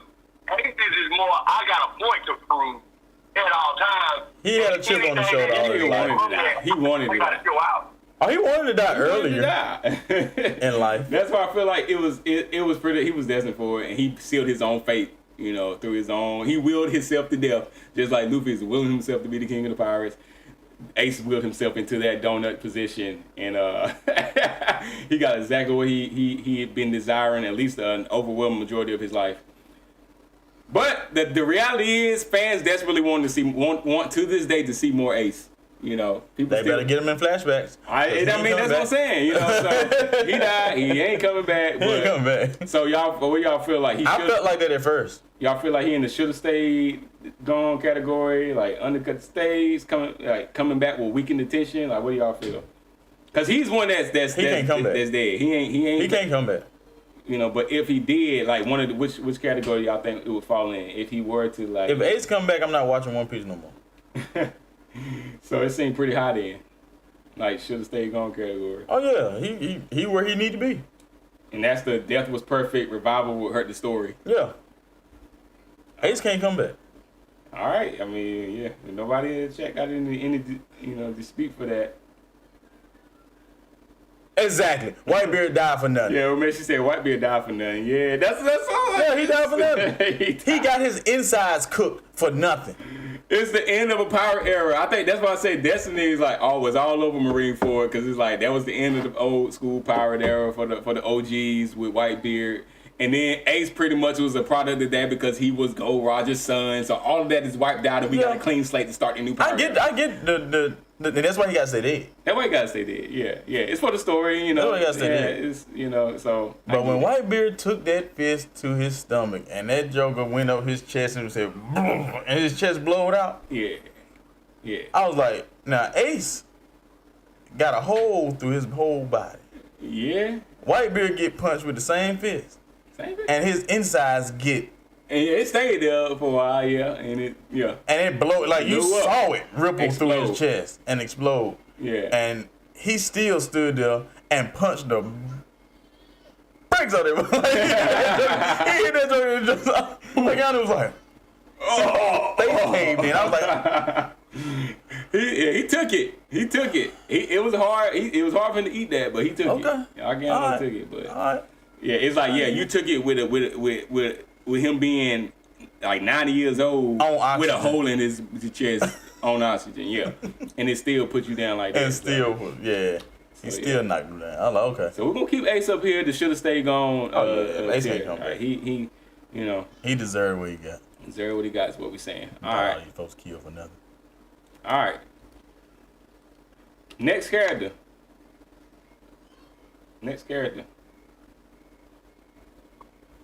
This is a popular anime right now, right?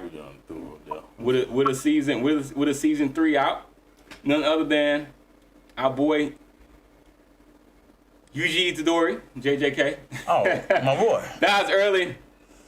How many times? Immediately. Yeah, I mean, how many times? Yeah. He done died so many Right. He on one of those Dragon Ball Z type videos right there, But of course, he got the ultimate Dragon Ball though. Being Sukuna's vessel, yeah. Built-in death insurance right there, locked in. So anytime that he dies, he got to stay alive. Like, if he dies, like how do what do you think? I mean, the fact that he I'm fine with him dying. He said fine with him dying and staying gone.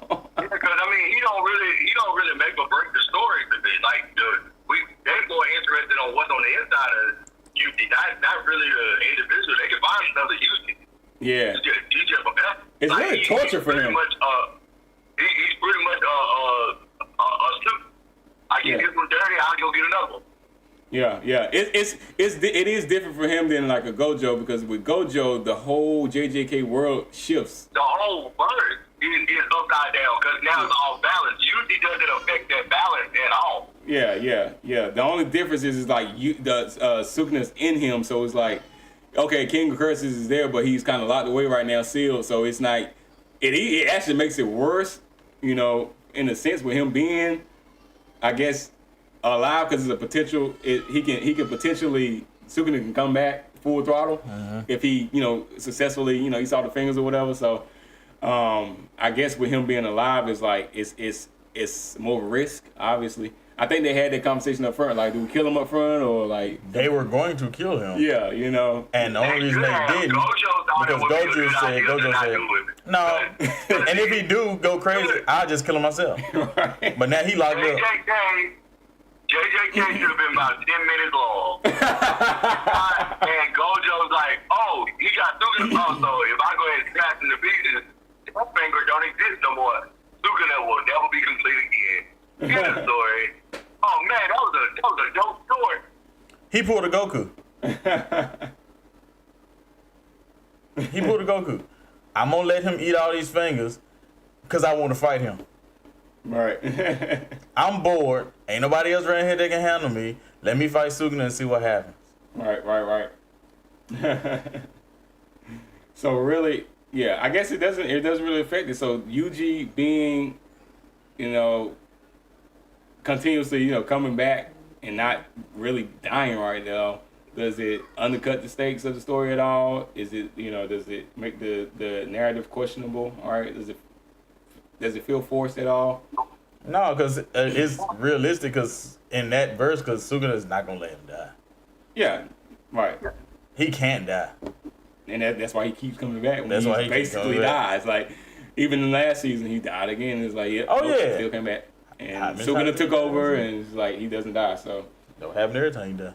Yeah. So there's really no real stakes there.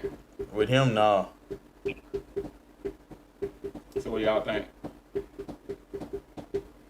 Acceptable, work for the story. It worked for the story, cause I mean, he can't die. Yeah. Yeah, it worked for the story.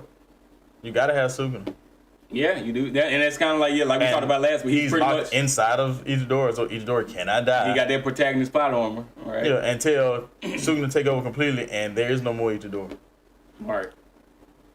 So yeah, we'll just say work for the story here, which is the return had purpose tier. So JJK whole Suguna works there, so we can lock it in there. Let's know in chat if you got any disputes on that one. Yuji Itadori, his returns from death actually working for the story. All right, moving on to our next character. Poor Itadori. Poor Itadori. Next character. All right. I think this works. All right. Talked about this verse a little bit earlier, but not this specific character. One of the OG mentors himself, the white-haired Kakashi Hatake from Naruto. Kakashi. All right, took that L in the pain arc, but Who didn't? no, exactly. That's what I said. It's like you can't. I feel like he can't be singled out in that point. It's just because everybody got bodied. Yeah, and it's the thing is everybody, well, for the most part, pretty much got brought back, as well. So, I say they should have died. I say all of them should have stayed dead. I don't feel like it, including him. All of them should stay dead. Whole Leaf should stay dead because they treated Dagon Naruto so bad. He should have stayed dead. Do you feel like it affected the story at all though? Like him Them coming back. Yeah, like well, him specifically. We talking about him specifically, like Kakashi specifically. Because it's a lot. Because think about it. That's one. If Kakashi is not there in the Great Ninja War with the rest of them, and Mike died, Kakashi and Mike died.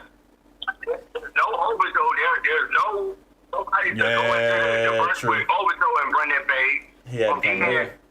If you ever get to the part where Madara shows up and wipes He had to come back because Madara won't go make it. Madara and Obito are like basically death defiers in their own right. So you and that's what I'm saying. Like somebody that can potentially come back with one of them.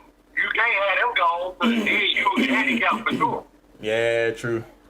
So what we going with? 9 is essential return, which is a story needed them. 8 is meaningful return, added emotional and thematic depth. 7 was handled well, executed cleanly. We already got 6. 5 is acceptable, didn't ruin anything, didn't elevate much. But it sounds like we're saying it's more further down on the list, maybe. Let me pull it down a little bit here.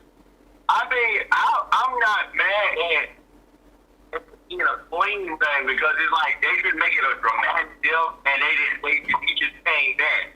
So it won't like a dynamic deal because he did come back. So it won't really even that shocking after the fact. It's just everybody's getting it. Oh yeah. And the thing is like a world without, but we still have to consider had that not happened, a world without a Kakashi, how would that look? Of course, it's going to be different because it's a boat. Winds up being a Hokage, so I feel like it makes a lot of difference because who fills that void? Yeah, true. Yeah, and that's why I say like Had to come back. They just pulled the Do we- shit. They do pulled we the shit say- around. They pulled shit. that's why I say it seems like it's we saying like lower on the list, you know. For, Yeah, he was essential. so we go. He was Yeah, essential. he was at least essential because of the part he played in the remainder of the story. All right. And the He had to fact come that back. he wound up being one of the Hokages. Yeah. So it's like, yeah, we gotta, Yeah, and I don't think we're gonna function right without the Hokage. yeah, It ain't when it ain't there. yeah, and really, it could be argued. I don't know if anybody in the chat would make this argument, but looking at the 10th, like tier 10, never felt alone. That's the death was always temporary by design category. So Kakashi could be one of those. I'm waiting for one of the Dragon Ball Z heads power. Oh, okay. Yeah, that's why I'm I'm ready for one of those Dragon Ball Z heads to pop up. That's crazy. Yeah, I don't care who it was. That's where you going. All right, Kakashi, it's essential return. Added, story needed it. The story needed this return. All right, he didn't need to stay there. So all right, cool. All right, let's move on to our next character.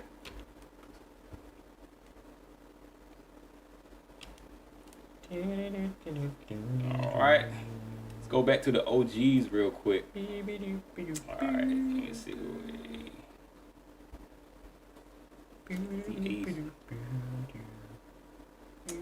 All right, let's go. Urameshi, I hope you were in here because this is got your namesake all over it right here. Another mentor, Oh boy. the well-known Genkai from Yu Yu Hakusho. All right, so of course you had an emotional death, but then the return. Of course I don't think you had that final. You wouldn't have had the final training without her, which was of course necessary for him to beat the homie. What's his name? Garo or something, like the big dude. Garo, Yeah, yeah. he needed that final training or whatever to level up, obviously, and become strong enough to That dude was to overcome. But I just obviously without that wouldn't be the case, and Yusuke probably could have. I don't know. I think it was kind of cheap though. You think it was cheap? I think it was kind of Like her return? Yeah. Yeah, I mean, she didn't really do anything else, but she stayed in the mentor role. It wasn't, but I mean, that's pretty much the story. Is another one of those stories where it's heavily centered around Yusuke. So it's like you can say that it was pointed and geared towards his development, like strictly, geared towards his development, like in that. Thank you. Yeah, I'm kind of with that though. Mm-hmm. You reason said he ain't like they broke Genki back. You didn't like that. What? I think that final training was necessary, but yeah. I mean, she. I think it was more like, where he go? Oh, she back. Yeah, she personally wasn't wasn't a fan favorite in my opinion at all. But I think that that's why I say I feel like she's one of those where you can say, oh, it was only because the protagonist needed to level up why they brought her back why they brought this person back in the first place. Mm-hmm. Without that, then she doesn't do anything else. Like we're talking about Kakashi, like Kakashi was still a crucial part of the story, a crucial part of their verse as a whole. As a whole, yeah. Not just Naruto's, like level up. Not just geared towards Naruto's level up, but the whole leaf as a whole, he was beneficial. I think what's his name coming back like what's his name? Jiraiya. If Jiraiya had came back, I think it would have been on that same tip as her coming back. Oh. It probably would have been perceived like that. Well, he was Naruto had pretty much already like what? I mean, he had everything he needed. I mean, by the time for Sage Mode, by the time Jiraiya took the L, so I mean. So it would be it's really an unnecessary need. Yeah, I don't feel like her coming back was necessary at all. I said what? I said you don't feel like her coming back was really necessary, so we can kind of keep her towards the top. You think? I mean, I ain't gonna say it wasn't necessary. It was necessary to the story because he needed the training, but it's like he couldn't have gotten no other way. Individually necessary. Yeah, it was kind of like He couldn't have got no other way. But it was kind of like Granny's back. Yay for him. It was definitely emotionally for comforting. him. Yeah, comforting for him. Well, it's more individually catered to him, not the bird itself. it was like a cop-out move. Like just here, throw your bone. There you go. She back. Yay. Okay, so yeah, maybe we go narratively questionable. Y'all think what felt forced or convenient, just or yeah. That's what I'm saying. Okay. Yeah. So we'll just go 3 narratively questionable for. There you go. Guy. I'll go with that. 3. Yeah, that's a good one. All right. Good space for her. All right, moving on. Let's see who else we got. Oh, this is gonna be a funny one. If it's some spiky hair, they're going on 10. Oh man. I'm just saying. All right, moving on. Two Versus coming back this year with the season 6. Self-flat. We know as we're getting the meme going around to say that weekly steel ball run. None other than the JoJo's Bizarre Adventure verse with Muhammad Abdul. Oh, Abdul should have stayed dead. It was a lot. Abdul should have stayed dead. Yeah, when he came, I was like, why is he back? Right. Fake out death, right? It did. I was like, and then he's like just like fake. I was like, no. he got shot in the head. Yeah, like Abdul was dead. I was like, Yeah. and then I'm thinking it's gonna be a fake. Like it's a fake. Somebody got to stand there they're gonna fake him. Like it's a fake. It's not really him. It was him. Oh, it was him. I was like, He's like acting like his brother or something. Like acting like he was his fake brother. Or yeah. like I was like, yeah, this is. I'm done. Yeah. Stan come out of nowhere and saved what's his name? Polnareff. That's his name? Ain't that his name? What? Yeah, The one yeah. with Silver. Yeah. Yeah. Polnareff. Silver chair, yeah. Okay. Saved him Oh yeah. He came from out. his makeshift sister. Right. Yeah. It was. JoJo's already like absurd. The show is just absurd. And but that was like they pushed it way too far with Abdul's like death in return and he ended up biting the bullet anyway in the end. Who didn't? Right, everybody can just get everybody but Polnareff and Jotaro. Yeah. Them the only two survived. Yeah. The only Well, not the only two, because Joseph lived too. Yeah, because we thought he was, at least for one episode, we thought he was going too. Yeah. Because I think Dio stopped time or something. Yep. And he hit him. He like chopped him in the throat or something. What? Did he do something crazy like that? Something like that, yeah. Yeah. It was crazy. And then he ended the next episode. It was like we thought he was dead, and then he ended up not being dead. So it's just one of those. But yeah, I think Abdul had the craziest. Oh yeah, Abdul. He just dead. I didn't like him. It was like a whole like a whole season. 20 episodes. Like he was gone 10 episodes. He was gone for a whole season. And then he just popped up. And was like, yo, this dude ain't dead. Yeah. So. Yeah, it was a waste. The only thing I will say because they usually with JoJo they even out. It's kind of one of, and then most shonen anime especially, they kind of like even it out where it's like we got like 5 we got like 5 antagonists or enemies, so we got to have like 5 heroes to match up, so it did even the squad back out. So I can't even remember how he died. So what? I can't even remember how he died. Dude took a bullet to the head, man. Yeah, I think that's how he's supposed to. I can't remember the stand. It's one of Dio's henchmen or something, and he got shot. Like he was around the corner, like that. It was early on. Iggy even died. Oh dang, yeah, the dog did bite the bullet too. Everybody, you're right. Like everybody pretty much everybody died. Daggone, what's his name died? Lick. Oh, dang, what's his name? Kakowin, yeah. Kakowin. With what's his name? Hierophant Green. Yeah. Yep, but Abdul and Magician's Red, yeah. I used to love Magician's Red, but he didn't do much. Like he was a one-trick pony, really. So, but yeah, I think all of them was. That's why they died so soon. Like they died. Them was Dio came in just like, all y'all done. Right. They had a plan set out and everything. Everybody went ready to do their thing, and then curtains. Right. One by one. So the only place we got 2 left, which is undercut the stakes. That's the coming back, weaken the tension or consequences of the story. 4 mixed feelings. That's some good, some bad. Oh, ain't 5, no good. acceptable. No. Didn't ruin anything, didn't elevate much. And then we got 7, 8, and 10. 7 is handled well, executed cleanly. I would 8, say it killed the stakes, but then everybody died anyway, Yeah. for the most part. So it's like, Right. Did it really? But it didn't do nothing. I don't think it did anything. So maybe that's 5, except like didn't ruin anything, didn't elevate much either. Kind of like in the middle. It was Just like, put it in, yeah, put it there. Put it there, because it didn't really do nothing. Yeah. It was meaningless either way you go.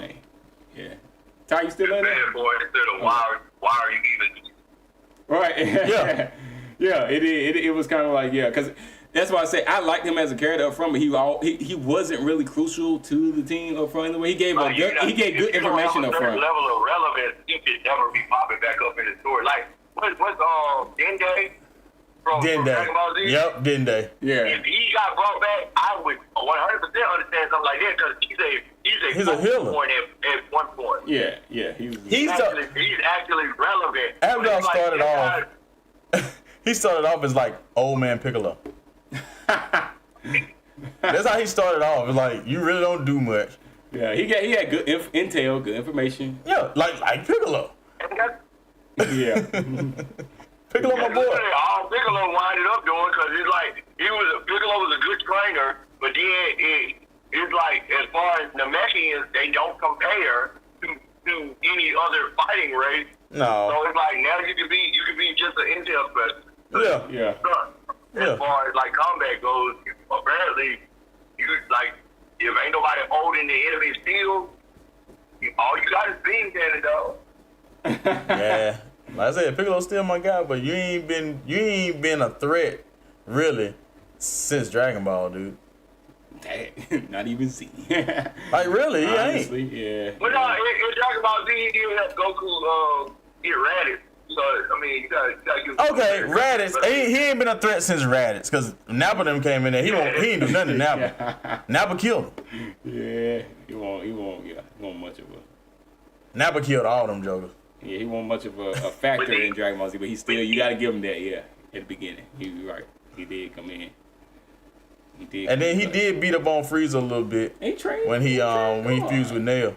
Yeah, Gohan won't be who he is today without Piccolo. Oh, I know. So But Piccolo ain't really been a threat to an enemy in a long time. His threat ability was wrapped up into Gohan's training. True that. And that was the whole thing with Teen Gohan. That's why he chose Piccolo's clothes in that arc. Cause it's like, okay, all right, that's a throwback to Piccolo. Cool, understood. But notice when he was fighting, when he went back to fight Boo, he didn't have no Piccolo clothes on. But the thing is, he chose Goku clothes. He was paying homage to Piccolo, but he ended up with Piccolo's skill set when it was time to get it done, and that's why he got won. But it's like he's fighting like Piccolo now. When? Hold on, you talking about in still in the Cell arc? In the Cell saga? I'm saying like for him to aura form low key with the Piccolo outfit, and then it's like if it wasn't for his daddy being there on the scene and pushing him, he would have got the same game over screen that Piccolo usually get with that outfit on. I mean, yeah. True that. Like, but the aura forming though. Don't ever wear that again. But no, because he would have beat Cell. But he went Saiyan mode then. And that's why he didn't beat him, because he had the opportunity to kill him. And he was like, nah, I'm going to drag this out for a bit.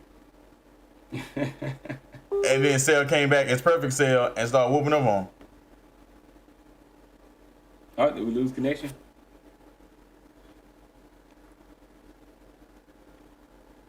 I don't think he might have switched over or something. Oh, okay. All right, cool.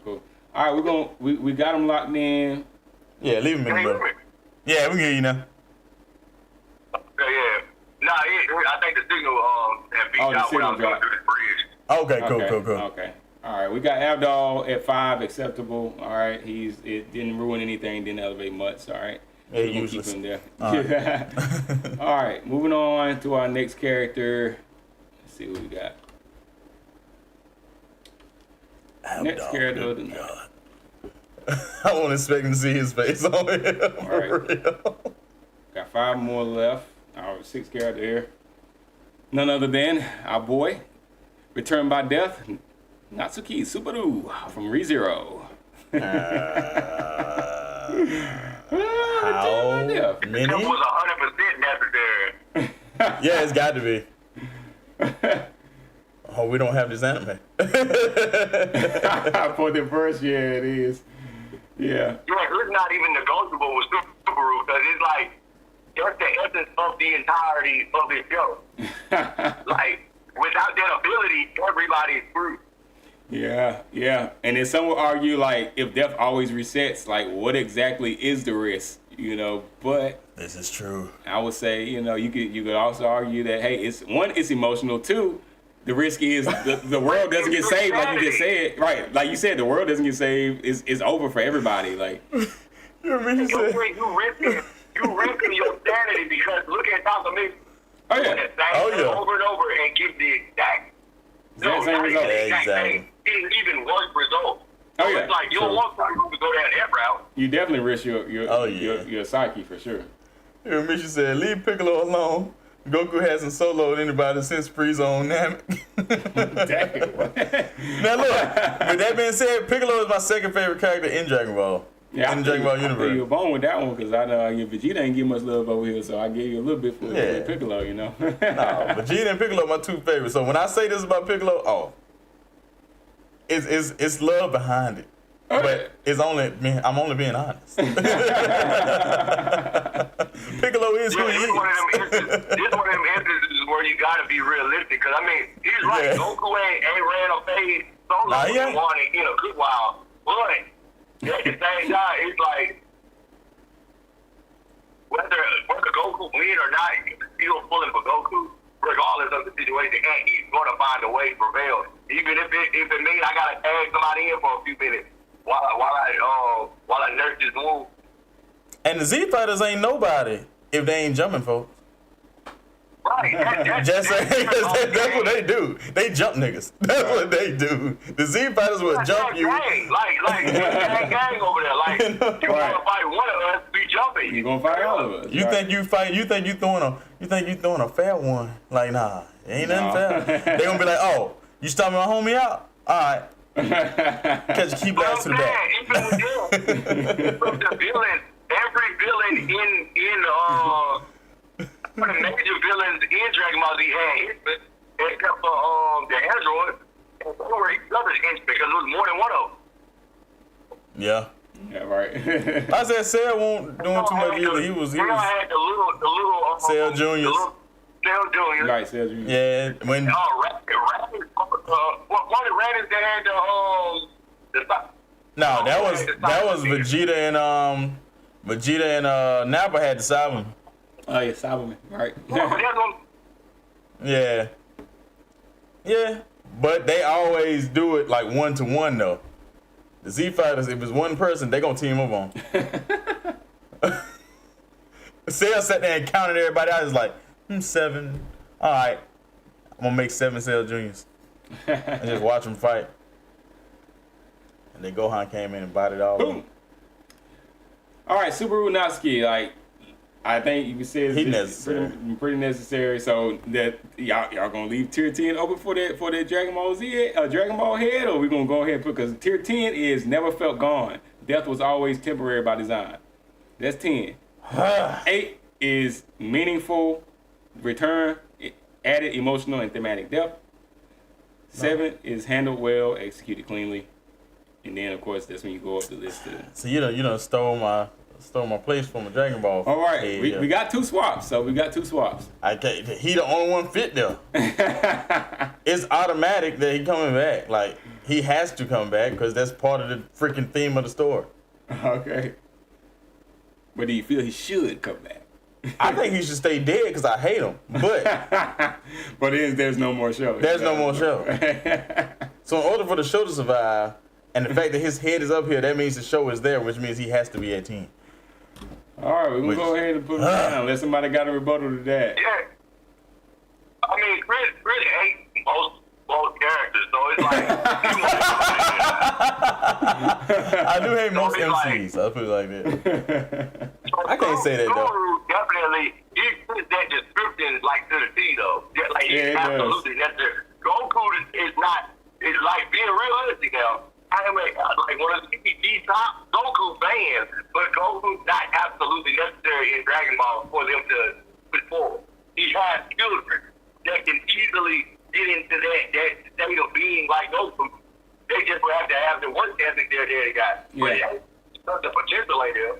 Yeah, I guess there's go on. Hey, I guess there's proof after the Saiyans good. from Goku dying from the heart attack, and you got future, the future Trunks came from is kind of, I guess, somewhat. They were still there. They were still there. Gohan was still fighting it out, but the world wasn't completely destroyed. He is the last of us. He's the last. That's what fighter, but that's he's what still he there. is. He was still He is there. the last of He was us. hanging on though. He was hanging on. And him and Trunks are hanging on. So he died. So he had to come back. He was the only one in order for that world not to be what it was. But point being, they still got people there, and there was no like Goten at the time either. So the world does have other people. And the thing is, if things went, that's just one future. We don't know that if there's another future. It's not like it's the only possible outcome. Right. Like if everywhere you look, there's a catastrophe because Goku don't exist no more. Yeah. You hear me say? That's the worst case scenario. You hear me say Goku fought while dead in Super. Goku fought while dead in Z. Huh? He said Goku fought while dead in Super. I said, yeah, Goku fought while dead in Z. Of course, I haven't seen Super, so I don't really know what that's referring to. Goku but even Z, when Goku dies, he still fights. Oh, I got you. He still fight. If he dead or not, he still fight. They bend the rules for Goku to come back and fight. And then Vegeta get lumped into it because Goku said, I need Vegeta, so let him come back too. Yeah, but point being, there are other fighters. All right, there are other fighters. They're useless. Whereas with Super, they're useless. Yeah, nobody else matters. But that's what I'm saying. To say that, you would have to say Vegeta's useless. Vegeta not useless. In the Dragon Ball Z world, ain't nobody helping nobody. Goku is the one and all. That's all that matters. He said Goku. Ain't nobody helping nobody. I'm sorry. I'm saying everybody waiting for Goku. Krillin the only person waiting for Goku. Say what? Everybody else willing to fight. Krillin the only person that patiently waits for Goku. Everybody waiting for Goku. Everybody else will throw hands before he get there, but everybody waiting for Goku. That's the difference, though. That's the difference. Luffy's whole crew will fight regardless. They know they're gonna lose, but they still gonna fight whether Luffy there or not. Oh yeah, they ain't waiting for it. That's good. Please, yeah, they ain't waiting for it. He has no other choice. But Krillin is still gonna be hoping and praying Goku show up. Yeah, because that's the only way they're gonna survive. Is if Goku show up. I'm not thinking about the survival. I'm saying like people still have the people to protect and fight versus outside of Goku. Like you ain't gotta keep up with them to at least the end. And I mean, of course, most times the fight is they're looking for somebody of Goku's caliber, which is why I feel like they did Vegeta dirty because I feel like if Goku's gonna be Vegeta, they take Goku place. It absolutely go on. And the way they wrote it, the love for Goku is the only reason the story seems like it is. Because you can literally, if you let Goku go on the way he's supposed to, literally he plugs into every fight that Goku has from his tail saga on. Oh yeah. I think they was writing it for Gohan to take over and be the end all, but I think the fan base is like, you better bring Goku back, because if you don't, we ain't gonna watch no more. But that wasn't the case for me. Like I look when every time. Oh, it sure ain't the case for me because I don't like Goku. I would be fine with Goku never coming back. That's because of the hate guy. For me, but I understand that if I want to keep watching some Dragon Ball, Goku got to be there because without him, ain't no Dragon Ball. Well, we got some new Dragon Ball coming out, so we're gonna see what's Goku going on in these. Goku will be there. These new Dragon Ball arcs we got coming up. Oh yeah, he's going to be there, but we're gonna see how if the stakes change at all. He's following the manga. He'll be the strongest. Right, it's following the manga. He's gonna be the Now strongest. the new Beerus thing, I don't know what they're gonna do with that, but No, he's not. No, he's not. He won't the strong. He's not the strongest in Super. He's like the Super, and you'll understand. Goku is far from the strongest. Now he's a fighter, and he is one of them ones, but he is not the strongest. And the tail, what they say in boxing, the tail of the tape. Tail of the tape, yeah. Goku, he is physically beat down, but Goku is the Rocky type character. No matter how many times you knock me down, I'm getting back up. We still running his baby. My resilience and my will is going to overpower your skill level and how much better you are than me. I'm going to figure out a way to defeat you, whether it's solo, or I got to lock into another kill, or I got to get some help from somebody that you least expect. We getting it done. Understood. Different for me, because it's like nobody has that can-do attitude like Goku. So I see what Chris is saying. I'm just speaking like from the perspective of the people that's like, I was when the time Goku wasn't there and Gohan fighting stuff. I'm like, if they didn't want to Gohan down, Gohan would feel that. Oh yeah, you're right. But I feel like the fact that they did, you can't. The show wouldn't survive without Goku because of that fact. Yeah. Yeah. I'm gonna say this, man. I'm with Chris on that. Like, as far as Goku has to be there, or there's no show because of the way that they continue to write it after the Cell Saga, because they definitely created a transition point in just by the way they ended that. That was the passing of the book right there. And for them to fumble that, you can never go back and fix it unless you got to jump into timelines, and I ain't watching that crap.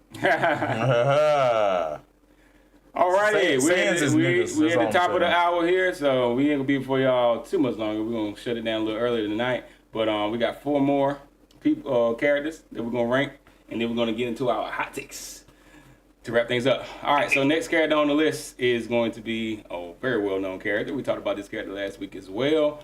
All right, this is the guy who we all know to go at it by himself. We just talked about Goku not going at it by himself, but this character does go at it by himself every single time. None other than your boy Sung Jin Woo from Solo Leveling. Oh yeah.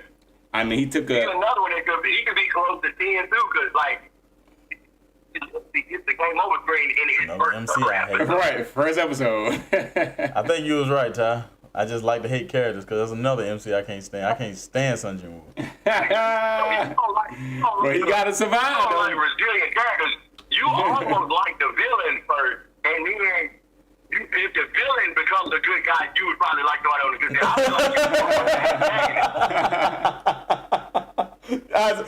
I guess that's accurate because both my favorite characters in Dragon Ball is exactly what happened with them. They were villains and then they became. They were opposites, and then they reluctantly became the good guys. Oh snap! Yeah. So we got meaningful return which is added emotional and thematic depth for depth. We got 7, of course, handled well, executed cleanly. And then we have 4 and 2 available. 4 being the mixed feelings tier, some good, some bad. 2, undercut the stakes, coming back, weaken the tension and consequences. Doesn't sound like any of those up top categories are going to work out for our boy Jin Woo. So I can't answer what do y'all this. think? 7 or 8? 8, of course, meaningful return. Added emotion and thematic depth. But the most because of what he sacrificed in the first episode. He had the weakest person there. He sacrificed his life just so anybody could survive. Because he could have screwed them over and said, "Dog, if I gotta die, I'm gonna die." Oh yeah.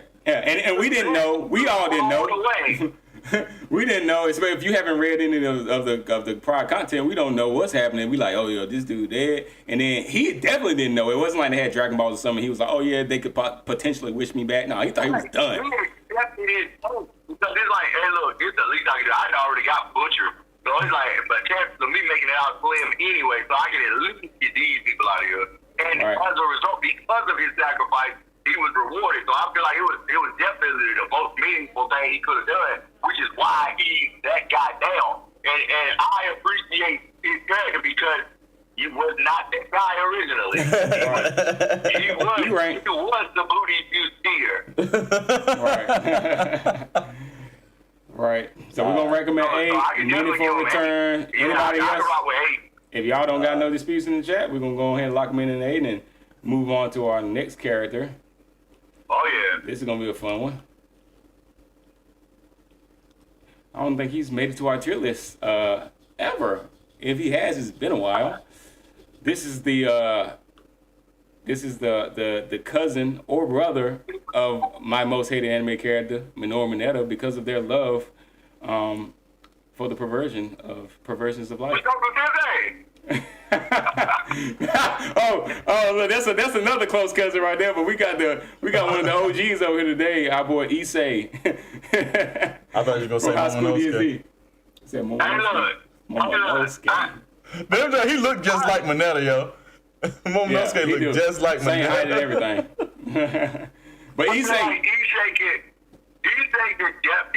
I mean, his love for the ladies is the power within. Right. Yeah. That's what revives him in most cases. He has to stay alive. That's what revives him in most cases. But we know he died early like Jim Woo up front. He died early. He died like in the beginning. Yeah. The opening episode. Yeah. Right. Oh yeah. Right. So of course, if that death was it, then it's like one of those where it's like, okay, it's over. But ever since then, anytime he about to, it's like it's fan service that revives him pretty much. So gotta live for something. So it's like it immediately loses its sting death in that show because after that it's like I feel like death don't apply to him the second he get with Rias. Yeah. Like when he with Rias, it's like, oh, he good. Like somehow he gonna make it every time because he's like the mentor. He's supposed to be a pawn, but he's actually so much more than that. Right. But it's like. The perv in him keeps you from being able to actually see that on most occasions because he always salivating and got his mind on other things. So it's like him dying, it becomes a thing of the past very quick in his birth. Right. Oh, yeah. Right. Because his reason to live, his will to live is for that one thing, and it's to be that harem king. Right, exactly. So really, the stakes were never meant to be high in like a comedy like this. They were exceptionally low. Right. So what we think? We got 2, which is undercut the stakes, coming back, weaken the tension, no consequences. Then we got 4 mixed feelings, some good, some bad, and then we still have 7 available, which is handled well, executed cleanly. I would say 4.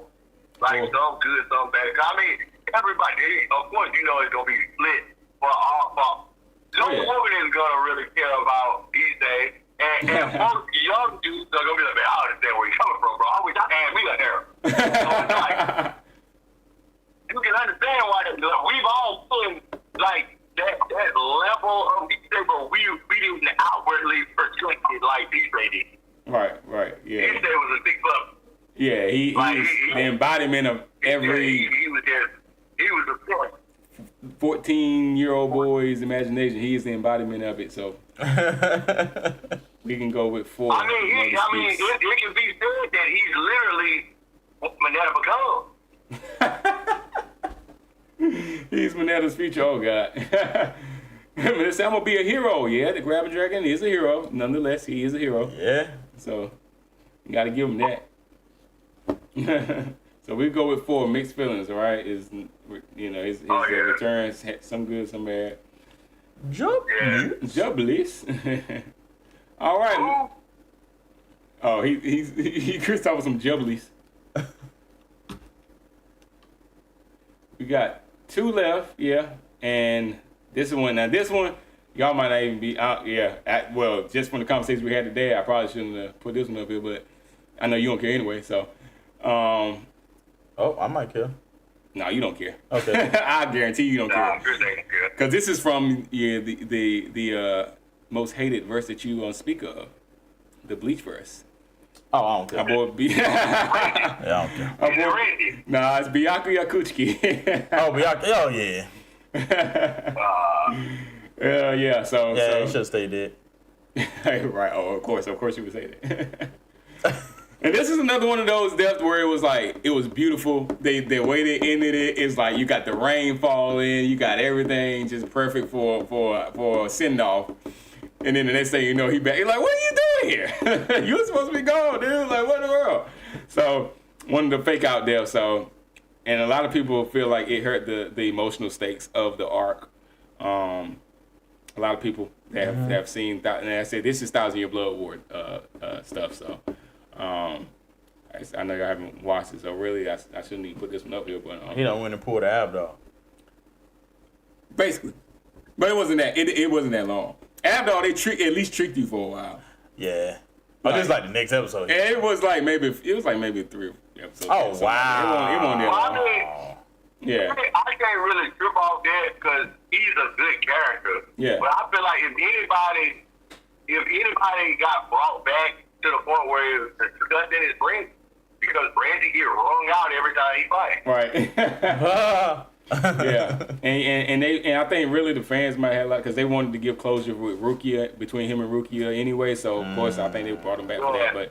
But yeah, anyway, but fans feel like it undercut the stakes kind of like because it was like, oh yeah, now is anybody going to? Because this is like we're going against Yuba.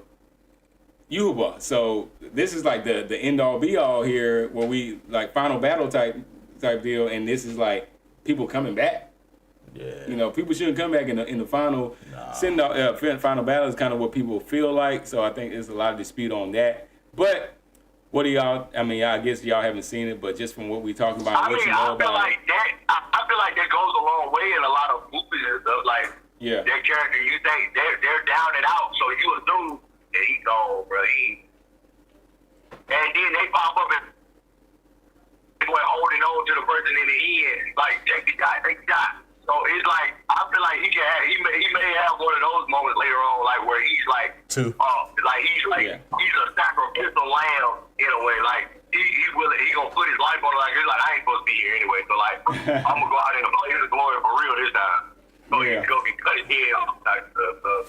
Too late for that. You already had that moment. Yeah. So what y'all thinking 2? Because we only got 2 and 7 available. So of course 2 is undercut the stakes, which is coming back, weak intention or consequences. And 7 is handle well, execute. I mean, I feel like the Bleach community would feel like it's a suit just because of the fact, like it's like, dang, we kind of felt it when he left, and he's back. Yeah.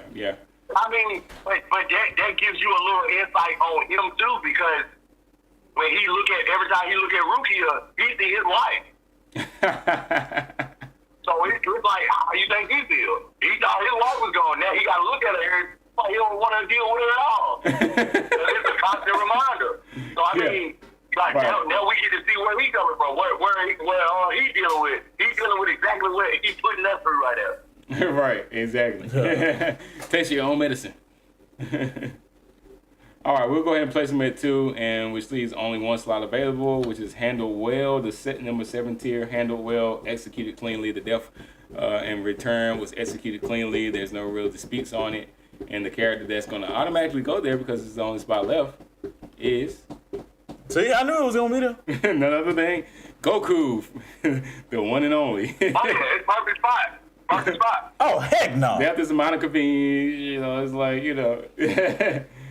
So what do y'all think? Like, do we need to swap? We got 2 swaps. So Goku, like, it because of the way that it's written, and because they didn't let Gohan get his later on time, Goku has to be put in there like this. And that's kind of what you said. It's kind of built into the world for Goku to be there. So it's like, when we say it's executed cleanly, it's not, I mean, you may say you don't like it, but is it? Different ways to cleverly bring it it's back. Part of the story, He had to run all the way. But he had to run all the way home. Right. Yeah, on the what is it's it, like World Dragon? They don't just like bring him back. Like they make him earn it sometimes. Like you have to find a way to get back sometimes. Yeah, and then it makes it funny. It's comical, but it's like, well, we know if he ever get back, he gonna hold it down. So it's like it's necessary because of the way it's written. I feel like it's overkill for sure, but the way I feel like a lot of times they Yeah, because But it's like, yeah, even when he can bring it choose, back, but like we gonna find a creative way to get it back. yeah, even the fact that he choose death, so when it's he like, had to run all the way home. It was different because it's like, man, he ain't gonna make it. You know how far this dude gotta run? He can't even fly. He gotta run. He ain't gonna never make it. And if he made it, oh, Goku's the best. But and it's like his journey is always uphill battle, but it's like he's always optimistic and just he's so driven. It paints him in this perfect light of damn the definition of insanity. There is no emotion behind when Goku dies, and Goku's on there saying goodbye to everybody and all that kind of Well, stuff. the thing and is, Chi crying and Gohan like, my dad. You go, what niggas gonna be back next episode? the thing is that what we talk about is death and then the resurrection being handled. You know how that's handled, because even if you know he's coming back. He's not saying goodbye forever in those instances either. He's saying I'll see y'all later. He's saying bye like see you later. He's not saying goodbye forever. So how are they handling that? Like the thing is are they handling that well, like the return? That's what we're talking about. That's really the whole debate. We said some people didn't return, but if they did, how would that fare on the tier list? But really, the whole topic is ones that died and like shouldn't have returned, or how do we feel about them actually returning? And on the list, number 7 is handle what well? The death and return, the resurrection. So how are they handling that resurrection? It ain't no confusing way. Goku dies in a very convincing way every time. He always dies in a very obvious way. And they gradually eat him back into the But at this table, he would never end. end up where he belongs. So I could see and just. But you feel like you said you feel like he would have been at 10 because you like death was always temporary by design, kind of like Yeah. So he is lower level, but just not quite at 10 because Subaru's there. So I mean, if you were to swap, like what would you? I feel like it would be an unnecessary swap because Subaru more accurately fits that description that's there. Yeah, and that's the thing. It's like without it, even if we say okay, eventually the world of Z does take a L in the end, is like without Subaru and the return by death ability, the whole universe is just non-existent. Yeah, it'd be gone a lot sooner. So yeah, and they got other people there, but they don't have the ability. So once it's over, it's over. Like and. So it's definitely way more. He's more crucial to that verse. Him returning from his death is much more crucial to that world and that verse than Goku returning to that world. Even though he's crucial part of the show. So I don't know. So what are we? This is the list. Whatever. This is should have stayed gone. Tier 1 should have stayed gone. We got Ace. All right. Tier 2, undercut the stakes. That's Byakuya. Narratively questionable. That's Old Lady Genkai. Mixed feelings. Category tier number 4. It's our boy Issei, the Grabbing Dragon. Tier 5, acceptable death return, Abdal. Tier 6, the death return worked for the story with our boy Yuji Itadori. Tier 7, Goku's death and resurrection is usually handled well. Tier 8, our boy Sun Jin Woo had a meaningful return at the beginning of the show. Tier 9, Kakashi's return was essential from the pain art. And tier number 10, it really never felt like Subaru was gone because we already know when he dies, he's going to be resurrected. That work for everybody? Yeah, I guess. He sounds so disappointed. He like, Jinwoo and Goku? Ain't no way. Maybe we should have less protagonists on the list. Do some more villains or something. Make you happy. Hey, you never knew for sure, like when Goku died the first time, you didn't know for sure that they were going to have a Dragon Ball to get him back. Oh, we got the special beam? Like, that thing you talking about? When he got killed that first time, it's like, he sacrificed himself, so he earned it that time, for sure. Yeah, and that was the last time it felt like, okay, it meant something. Well, I Him don't know. dying ain't meant nothing since then. Well, especially when he's accepting, when he's To like, you. well, I don't say it don't mean That's nothing. the biggest takeaway to the friend.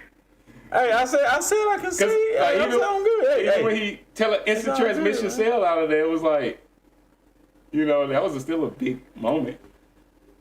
So but anyway, Chris doesn't like Goku. We already know that. So y'all let us know what y'all think. Yeah. Take a screenshot of this, snap it, post it to your social medias. Let them know what we do over here at Debatable Anime. And if you disagree with any of these tier placements, then let us know in the chat. Or if you're watching this after the video is uploaded, let us know in the comments. All right, now the moment you've all been waiting for. Getting back to it. Like I said, last but not least. Bruh. All right, so last but not least, our infamous tier list is going out of the way, and we can bring up our hot takes for tonight. Jumping into those hot takes. Y'all know y'all can always chime in with y'all hot takes. Y'all bringing them in as well. Go ahead and say, don't make me start on Goku. Oh, yeah. Come on in, bring it in, Right bring it there. in. We getting into the hot takes, but you can bring that on in. Whatever feelings you got about them, it's debatable. So just bring it on in. That's my protege in that gone.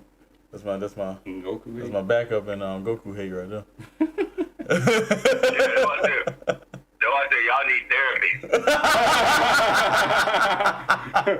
You sit up at night. Ooh, Y'all I hate Goku so Y'all let much. a fictional character keep y'all up at night like that. Y'all need to. Oh, I sleep very well, but when it's time to give him that hate, I got plenty of it. To reserve because you sleep well, you toss and turn. Why he ain't dead? Why he ain't dead? So,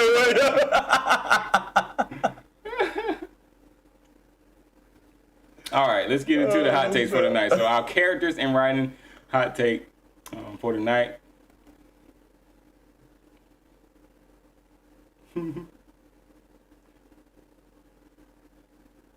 Ooh, that's a good one.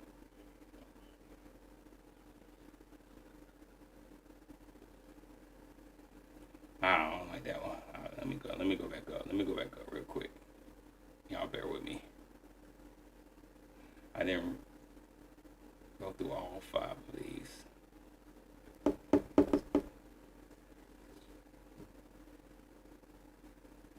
All right. no. Let's do this one. A revived character almost never adds more than they already gave.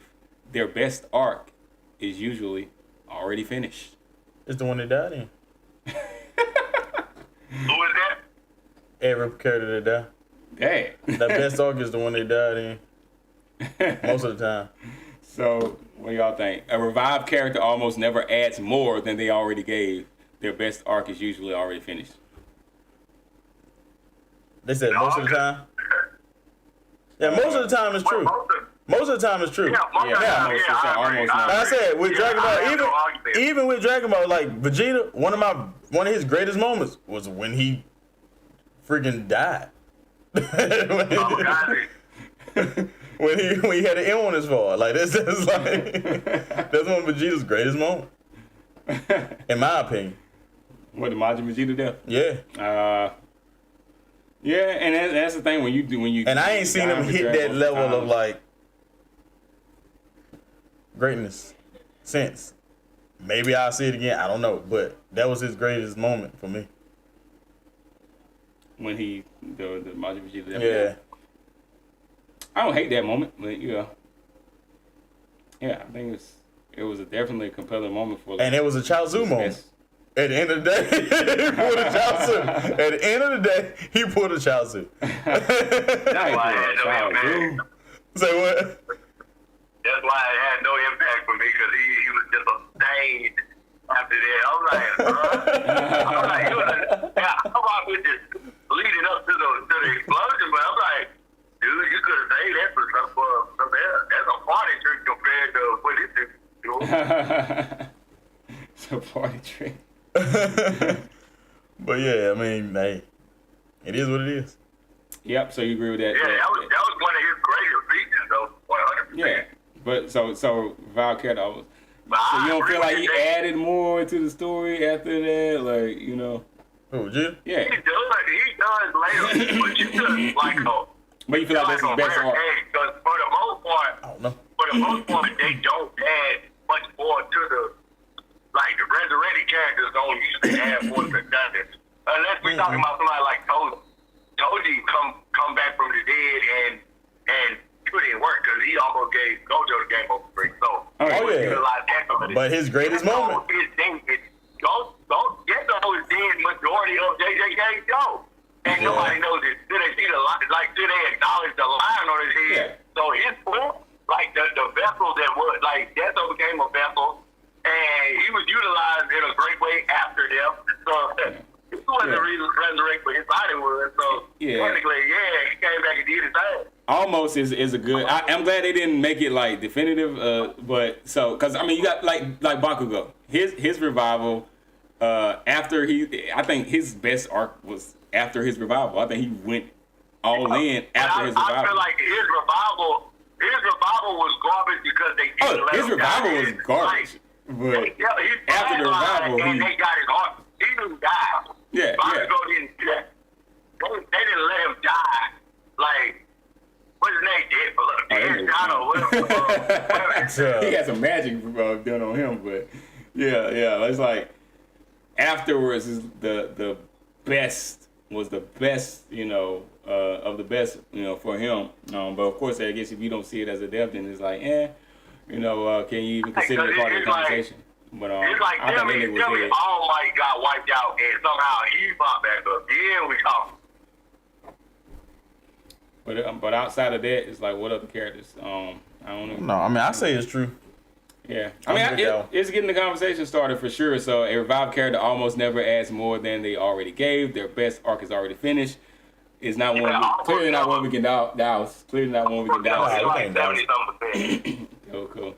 All right, so y'all let us know what y'all think, about that in the chat. We're gonna move on to our tropes and story structure hot take for tonight.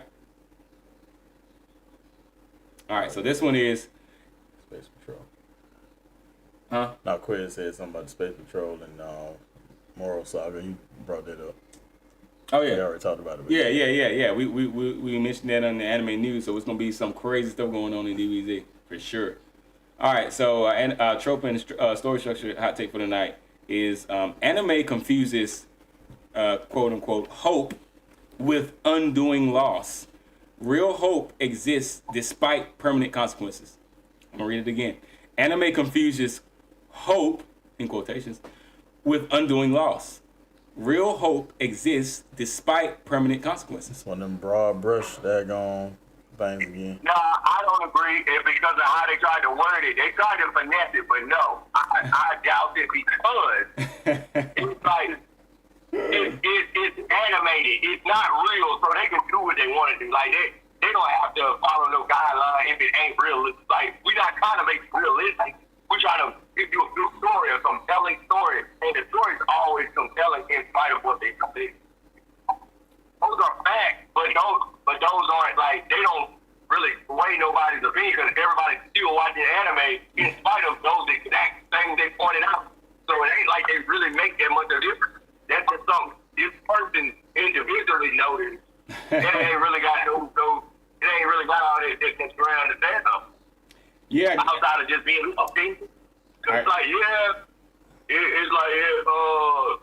we can be unrealistic because it ain't real anyway. We can be as unrealistic as possible. Ain't nobody running around really conjuring up no domain expansion. Yeah, real hope is just outside of permanent consequences. But to the toilet. Yeah. I mean, I say I get what they're saying. Saying that they meshing hope with undoing loss. Yeah, but they paint it with a broad brush though. There are some anime that do that, but there are some anime that do the opposite and do it very well as well. Yeah, even when they undo the loss, it's still no one way to do it because they do it from so many different vantage points. You can't really lock them all into that same trope there. Like you can't say they all fall under that category. There's just as many anime that don't undo loss to start with. Well, they're talking about specifically when I guess them undoing it like with Hope. Or Well, they saying anime itself as a whole confuses Hope. Yeah, but it may not, and that's my thing. It may not. And even I don't agree with it that. may not be the anime. It may not be the anime itself. It could be the fans. Like, cause some people are brought back because of the fans. They want it. They want the character back. So that sways them to actually bring the character back. So that has nothing to do with their perception on the creator's perception on Hope. It just has to do with them being swayed by the. It's like, I'm going back and say it. I can find, and because it's not real, I can find a way to put them back in the story. Yeah, yes, and that's why I say if they hadn't worded it that way, then it would be more room to talk about it. But then it's just speculation. They tried to have it real wide open the way they did it, so it's like I can't see this wrong. So I make it so general. Yeah, but and that's the last part is a statement I agree with. Real hope exists despite permanent consequence. It's still something I agree with, but I just don't think that them like you said, lumping all anime, just saying as a broad statement. If that was their only take, then I would agree. Like I would doubt it if that was their sole take right there. What they said at the end is all they should have said. Right. Now, one word could have changed the whole thing, and I might could have went with it if they just had some anime. They said anime. So they should have stuck with it to the end. I can't go with it. Right. All right. Yeah, So, they lost in the first half. all right. Yeah. So we'll We dousing that one. we'll douse that one. Put the thing on that pan and douse that thing with some hot water. All right. Let's go. I think this is our favorite category here. Overrated Over, versus, underrated? Yeah, overrated versus underrated. So got a overrated tonight. Let's see. All right, our overrated hot take for tonight. Overrated versus underrated. So let's do this one.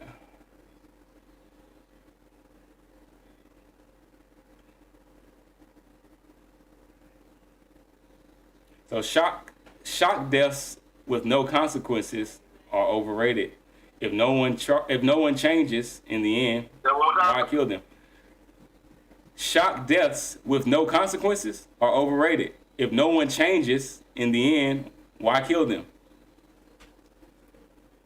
Shock deaths with no consequences. Like, If they did, they can't change. I feel like. Well, I think they're talking about people around them. Yeah. Like if it's a shocking death and then the people around them, it doesn't seem like it affected the people around them. Then what was the point of killing the character off in the first place? If the Maybe I meant it to be a shock death. Maybe that was the purpose. And that's it. Right. Right, Yeah, that's it. yeah, that's a good point. That's what it is. Like it was meant to shock. That's Right. it. And that goes like a lot of anime like a King's Game or some of those like death game anime. Yeah, it's meant to. The whole story is about shock death. Oh, that's one I forgot to tell y'all about that I've been watching. That it was supposed to come after the end of the anime news. Is Shibo Yugi playing death games to put food on the table. Oh, and that one right there is one of those another shock death anime where it's like. You know it's gonna happen every episode, and you're just waiting to see how it's gonna happen. Yeah, that's right. Just to see how gruesome it can be. That's. Yeah, send Right. me that in the chat. Yeah. Send me that in the chat. What's that? I said, send me that in the chat. I'm gonna eat that one. Okay, yeah, okay, for sure. But it's one of those. But that's one of the ones that me and Bracer were talking about, and I was like, yeah, it's very good. It's very well written. And I think it's That joke said name too long for me. Name too long. Yeah, most people say Shiba Yugi. I just did the whole name of the anime. But if you see, you can just type SH in there, and it's probably gonna pop up because it's a winter anime drop. So, but it's definitely one of those where it's like you just waiting for the next episode to see how they're going to do it. Oh yeah, because you know it's coming. But yeah, I get that. So, shocking deaths, even if they don't have consequences, I don't think it's overrated. no. Even if no one does change, it's like I don't feel like it is, because sometimes that's what you're looking for. Oh yeah, You know. So that's it. that was it. Oh yeah. All right, it is being out. All right, so moving on to our industry and fandom hot take for tonight. All right, so our industry and fandom hot take is older anime respected death more than modern long-running series. Once you're gone, you're gone. I guess I'll read it one more time. Older anime respected death more than modern long-running series. Once you're gone, you're gone. I mean, I wouldn't say older respected it more because I mean, think it's a lot more depth, like and more get close to home type depth in the newer anime. Like you lose people left and right in a lot of these newer anime. Look at Tyler. Nobody saw him get off. He's immediately after surviving domain expansion, and then he just pretty much get tagged. You hit and I'm gone. Yeah, and then and in comparison to longer running series, and I look at even some that still like even with the big three, I still look at them as like I wouldn't look at them as being like just I think they're longer running series. I would put them in that category because they still technically are going like big three anime.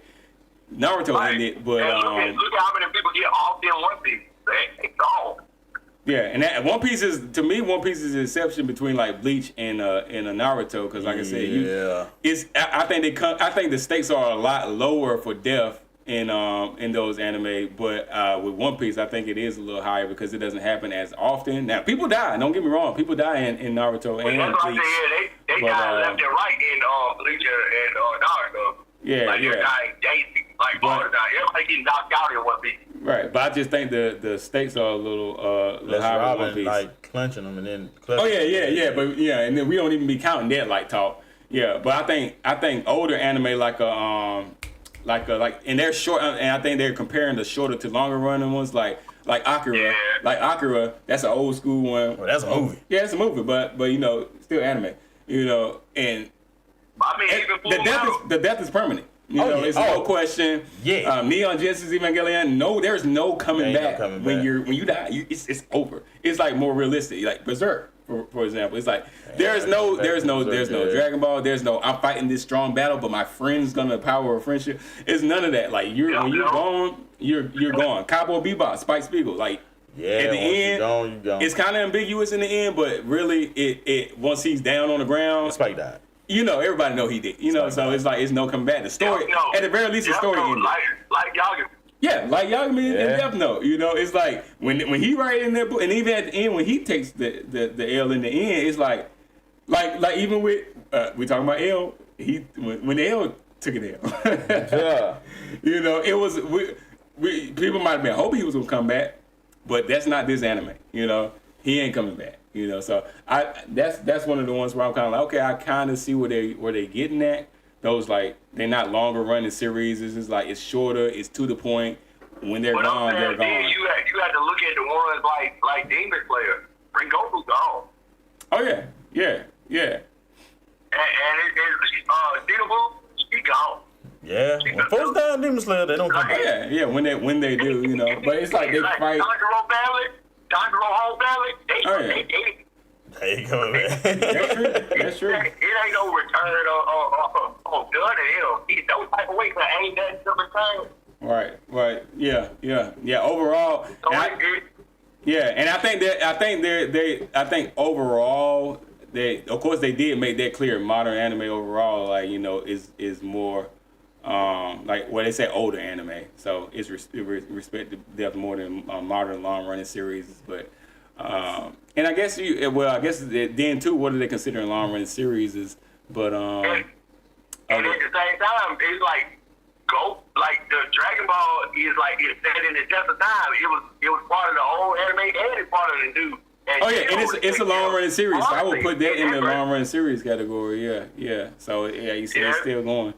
Definitely older anime, but Dragon Ball, obviously goes back into the 80s, like like we talking about Akira and all that stuff. That's old gen. Old school Goku. Cause Goku granddaddy. He was straight smashing people. Goku was killing folks. Yeah, when he went through the red, was it Red Ribbon?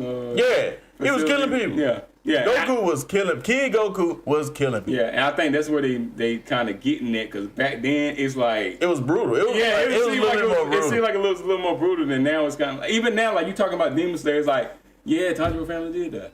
And it's like yeah, when Goku is gone, but it's something. It seemed different. It's different. You know, it just It's seemed like different. it's shrouded. Back then it was like yeah, he killing people. Yeah, and maybe it's because they show more of it, like more people like, back then. It's Well, like, I mean, like, but that's what I said. It's like, but then you gotta go back to your example, Joe, like King K and all them type of anime. Ain't none of them people coming back. Who that? They can like that. They can that all three Oh, you talking about King's Game. Oh, yeah, in a yeah. gruesome way. oh yeah. Those, and that's definitely newer. Now they're not newer long running because they're comparing it to newer long running series, but yeah, just newer anime in general. Yeah, I think there are still some like short to the point 12 episode anime that they're geared towards that. So that's what it's gonna be like. Like I just like Shibo Yugi. Like I think it's gonna be one of those 12 episode short anime that is like, hey, y'all know every episode somebody gonna be like biting the bullet, and then it's just how People gruesome get is it. smoked in Castlevania and what is Fate? The Fate series, people be getting knocked off left and right. Oh yeah. Fate, and it's a little more with Fate. It's like it's a little more like it doesn't hit as hard being there. A lot of the times it's Because it's like a reincarnation clone. yeah, right. It's usually their I can't even remember what they call them. I'm about to call them a stand from JoJo's Bizarre Adventure, but yeah, it's usually their I don't know. their little yeah, because you haven't watched But Fate, then right? you gotta think Tokyo Revengers really. ain't that old, and they get knocked out like they Oh themselves. yeah, Tokyo Going back Revengers. in time, And they still be writing books, yeah. So definitely they do when it's but I like how they framed it with older anime versus longer Yeah. running series. But with a lot of older Like, anime though, if you like think that. about them, it ain't a lot of folks coming back. Like when Yeah. people die, a lot of them was dead. Yeah, I don't think the because trope. I don't think the a lot trope was. of the older anime, heavy. it was cut dry because like the story ain't gonna last that long. So what in the world we consider bringing somebody back for? We try to get to the end. Yeah, and that may be that's a good point. Maybe they more it's trying to extend stuff now. They try to make the story Maybe. strip longer. So it's like you can't kill off everybody too fast because then we ain't got no story. But Yeah. all the older anime, like they own to the next anime because wipe everybody out in here, and Yeah. that was over. right. Yeah, I just like when they So, say yeah, respect they it. definitely got some. That's definitely a non-doubtable the way they worded it. Yeah, because when you say respect there, there's like, hey, look, we ain't playing no games. We ain't jumping into these crazy situations knowing like, oh, we're gonna get out of it. Like we handling death like it's like real people would handle death. Like this is the one. It's the one. We only got one. We only got mushrooms. Suki We only get Moto. one. With the exception of Sugimoto, you can say Golden Kamuy is going like that.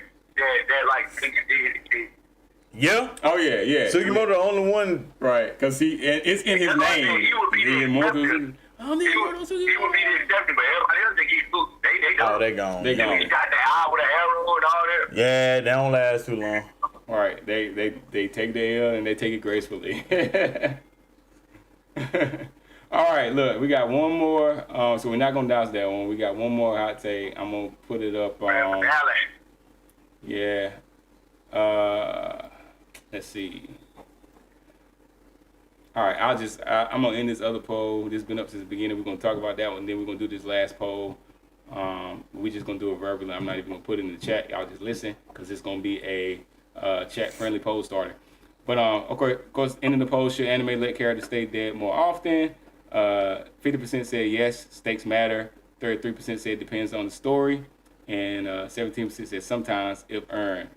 And nobody said no revivals are fun. So nobody just believes that it should always be the case. That it should be overdone at the very least. So, but most people say death should stay the case more often. So, because stakes do matter. We do. I agree. Stakes in anime does matter, because that's kind of what builds that tension up. And that's with any sort of consumed media. Like we want a little tension. You know, regardless of what that tension consists of, we do want tension. So if you're consuming media, 9 times out of 10, that's gonna be the case. All right, so moving on to our chat-friendly poll starter. These are the poll. This is the poll in which you can actually take it down and throw it into some of your personal chats or post it on your social medias just to get the conversation started on this thing that we love called anime. All right, so our chat-friendly poll starter for tonight is going to be, y'all listen carefully. What hurts more? Got two options. What hurts more?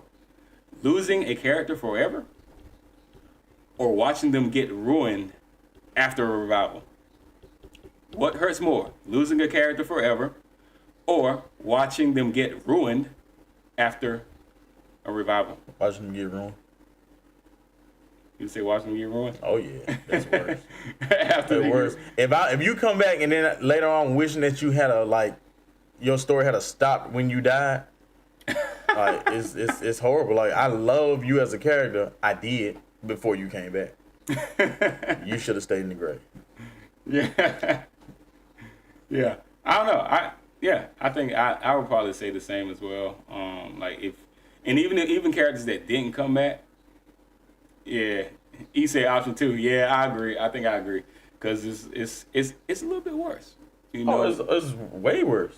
When you, especially even, and I think of a character that didn't come back, but their death was just ridiculous. We talk about him quite often on the show, Neji from Naruto. He didn't have a comeback, but I think they ruined him. Like the way he died, they ruined him. It's like, cause his whole narrative up front was kind of like destiny, you know, over everything. Like destiny's gonna be pretty much what you fall to, you know. And then Naruto kind of changed their mindset, but then in the end, he still ended up falling to destiny. Like he was destined to die. And I'm like, so he kind of had a revival in his thinking, and he still ended up dying anyway. So I was like, yo, what was the point?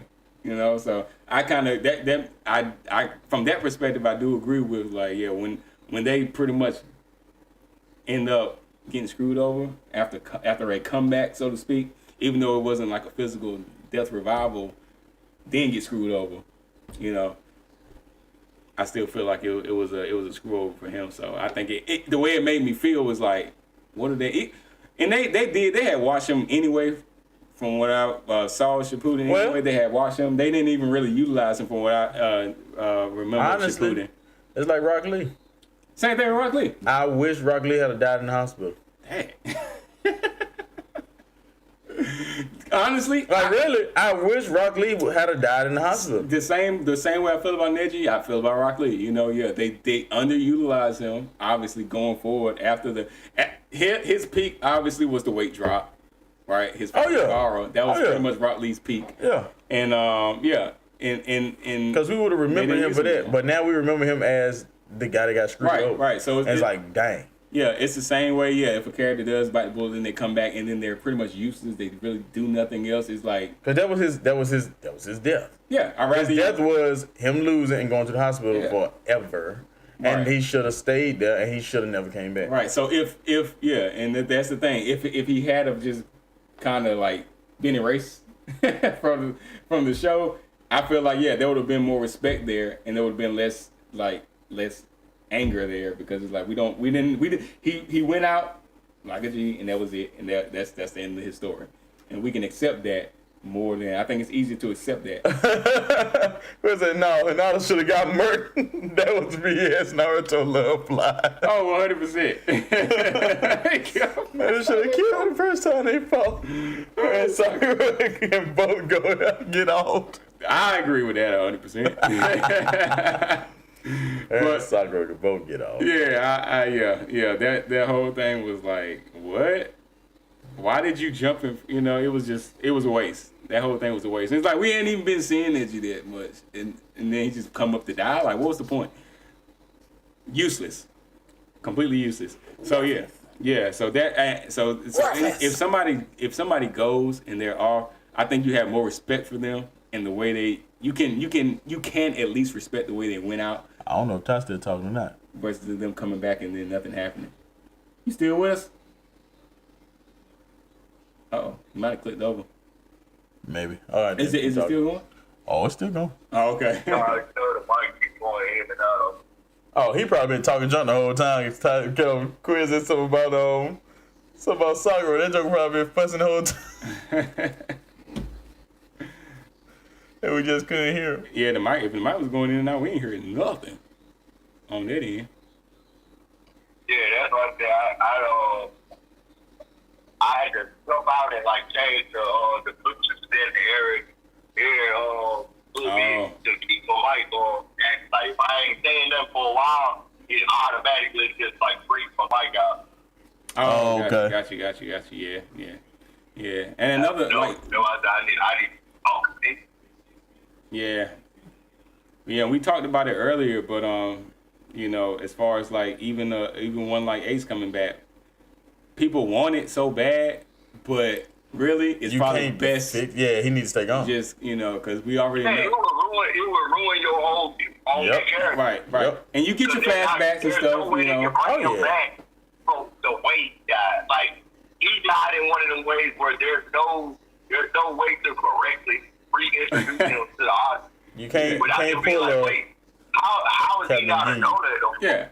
You can't pull a Captain Ginyu on. It became one of the most memeable deaths ever. So it's like he still is a beloved character. He went out that way, and it's supposed to be that way. So losing the character, it hurt at first for a lot of characters that loved him, but it's best that way because if you bring him back, you're definitely gonna more than likely the probability of him being ruined as a character increases exponentially with bringing him back. Absolutely. Just because of especially where we are now in One Piece and what we know of Luffy's character growth, it's like it would have been messed up. To bring him back would mess things up. So Luffy would never be king of the pirates if Ace stays alive. So I think we all pretty much agree that it's watching. It would have handicapped. Oh yeah, 100%. Yeah, I think we pretty much agree that watching the character get ruined after a revival is worse than them. Oh yeah. Them losing them. That's painful. That's the one that like I could never hope it. Like don't bring back nobody and then because in some kind of way you're gonna water down their character because they're not in the daily rotation no more. Then you bring them back and it's like what's their purpose now? Because they don't fit no more. Right. Exactly. So it definitely cheapens things when they die and come back and then nothing they have no and there's no more crucial they don't have a crucial role in the advancement of the story. It does kind of cheapen that thing. So it's so many different things that you can mess up when you bring them back. In many cases, it's best to just, especially if they're beloved characters, just let them RIP. Him and Whitebeard dying together was best for the plot. Yep. Bringing in Sabo with Ace's fruit did it justice. Yeah, and that's what we were talking about earlier, like with Whitebeard taking the loss, and then the son of Gold D. Roger, the Pirate King. That whole era had to die. That era had to die, and it was perfect for the story. Mm-hmm. It had to go exactly like it is, because I feel like more than anything, Whitebeard was going to die whether he was Marine Board or not. Because like he pretty much had decided like I ain't putting oxygen on no like for years, so we gonna leave it all right here. Because he was for sure gonna kill black people. Oh yeah. Did they do what I did good? He was going. Oh yeah, he was gonna murder. He was gonna quake Blackbeard's face off.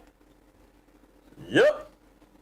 Like, with no hesitation. And you think there was nothing, like Blackbeard wasn't even in a position where he, like, counter or nothing. He literally was waiting for the inevitable.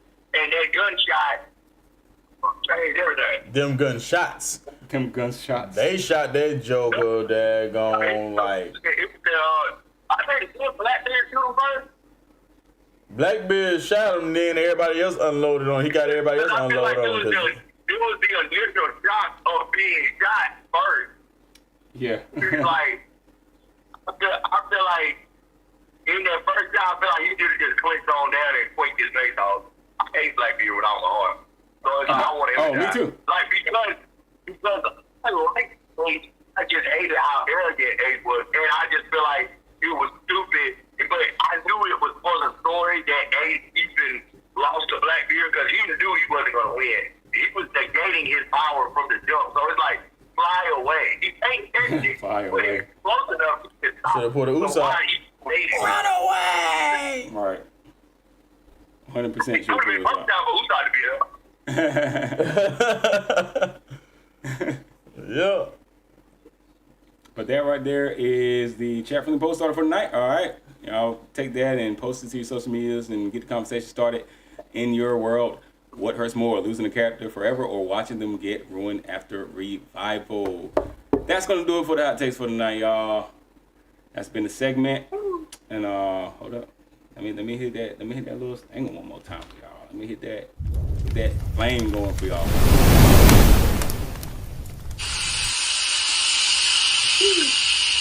Dang, you didn't even get this out, man. What's going on?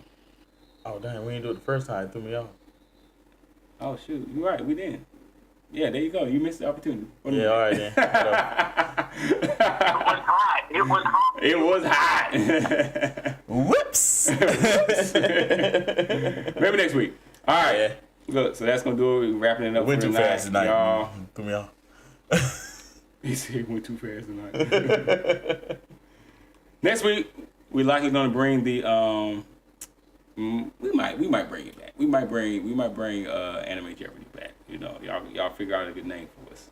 We got some in the plan already, but y'all let us know what y'all opinions are on that. What we should name the Anime Jeopardy segment. So we could put a bunch of names in the thing, I think. Audition. Yeah. Okay, cool. All right, definitely y'all watch Shiba Yugi. That's my recommendation to you all for the week. And any other recommendations y'all give us for anime, we'll check them out. Or Meshi already he recommended Adventure Time earlier, so I'm gonna be watching Adventure Time for sure. Getting into that, seeing what that's all about. And I've only watched here and there, so I'm gonna try to watch from start to finish. He says 10 seasons, so and it's fire, so makes me interested to see what I'm gonna be getting into there. Yeah, it'll blow by kind of. What's that? I said it'll blow by kind of speed. Oh yeah. You go. You're gonna probably have to watch by the next couple of weeks.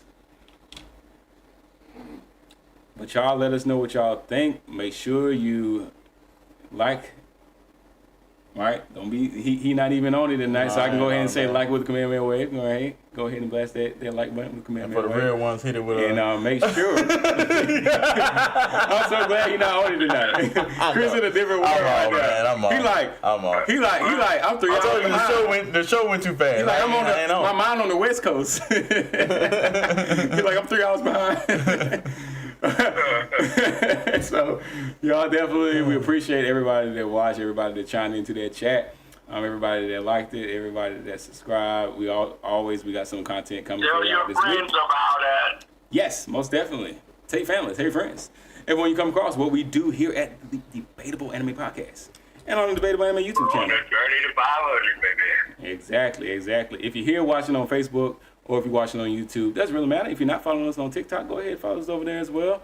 Also, follow us on X.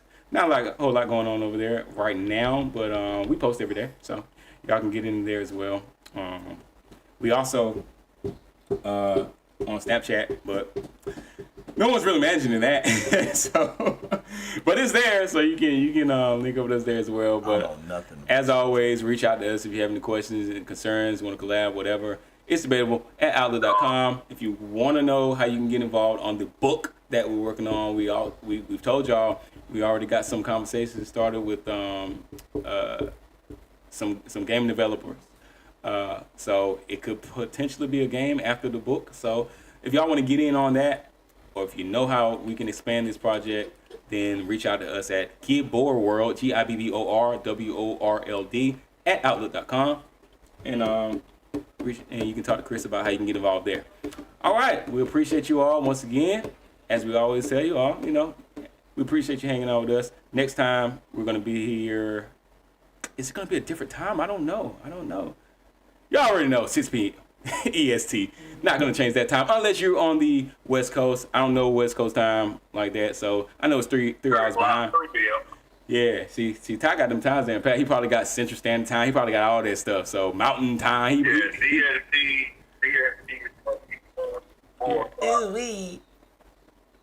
4 o'clock CST. See, he got you. He already got you. No, yeah, 4 o'clock. They on 2 hours off again, like the Tennessee Chicago, Missouri area, they're gonna be coming in at 5 o'clock. All right. And that's why It's just staggered. As far as it gets North Carolina, right. it's staggered by house. Gotcha. Yeah, we know most of y'all viewing on West Coast, East Coast right now. We got some West Coast, but once as it grows, we'll learn a lot more about the time, and especially once we start getting those overseas viewers. So it's gonna be real wild eventually. But so y'all let us know what y'all think, and next week, 6 p.m. EST, same time, same place, right here at the Debatable Anime Podcast. Go love on your family and friends, because you never know what tomorrow's gonna hold. Alrighty, until the next time, we appreciate you all. Peace. Hey. It's your opinion, my opinion, somebody else's. Gotta focus. Gotta remember, it's debatable. It's debatable. It's debatable. Come on in and help me, fellas. It's debatable. Yeah. Always remember, it's debatable. If it didn't happen in the month, it ain't canon at all. It's debatable. Oh, it's debatable. It's debatable. It's debatable. It's debatable. It's debatable. It's debatable.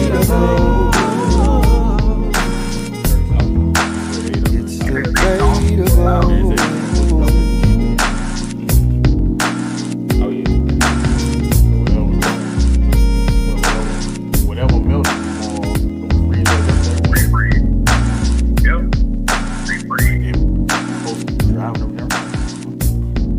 I know I'm blaming Call of Duty tomorrow, though. Yeah.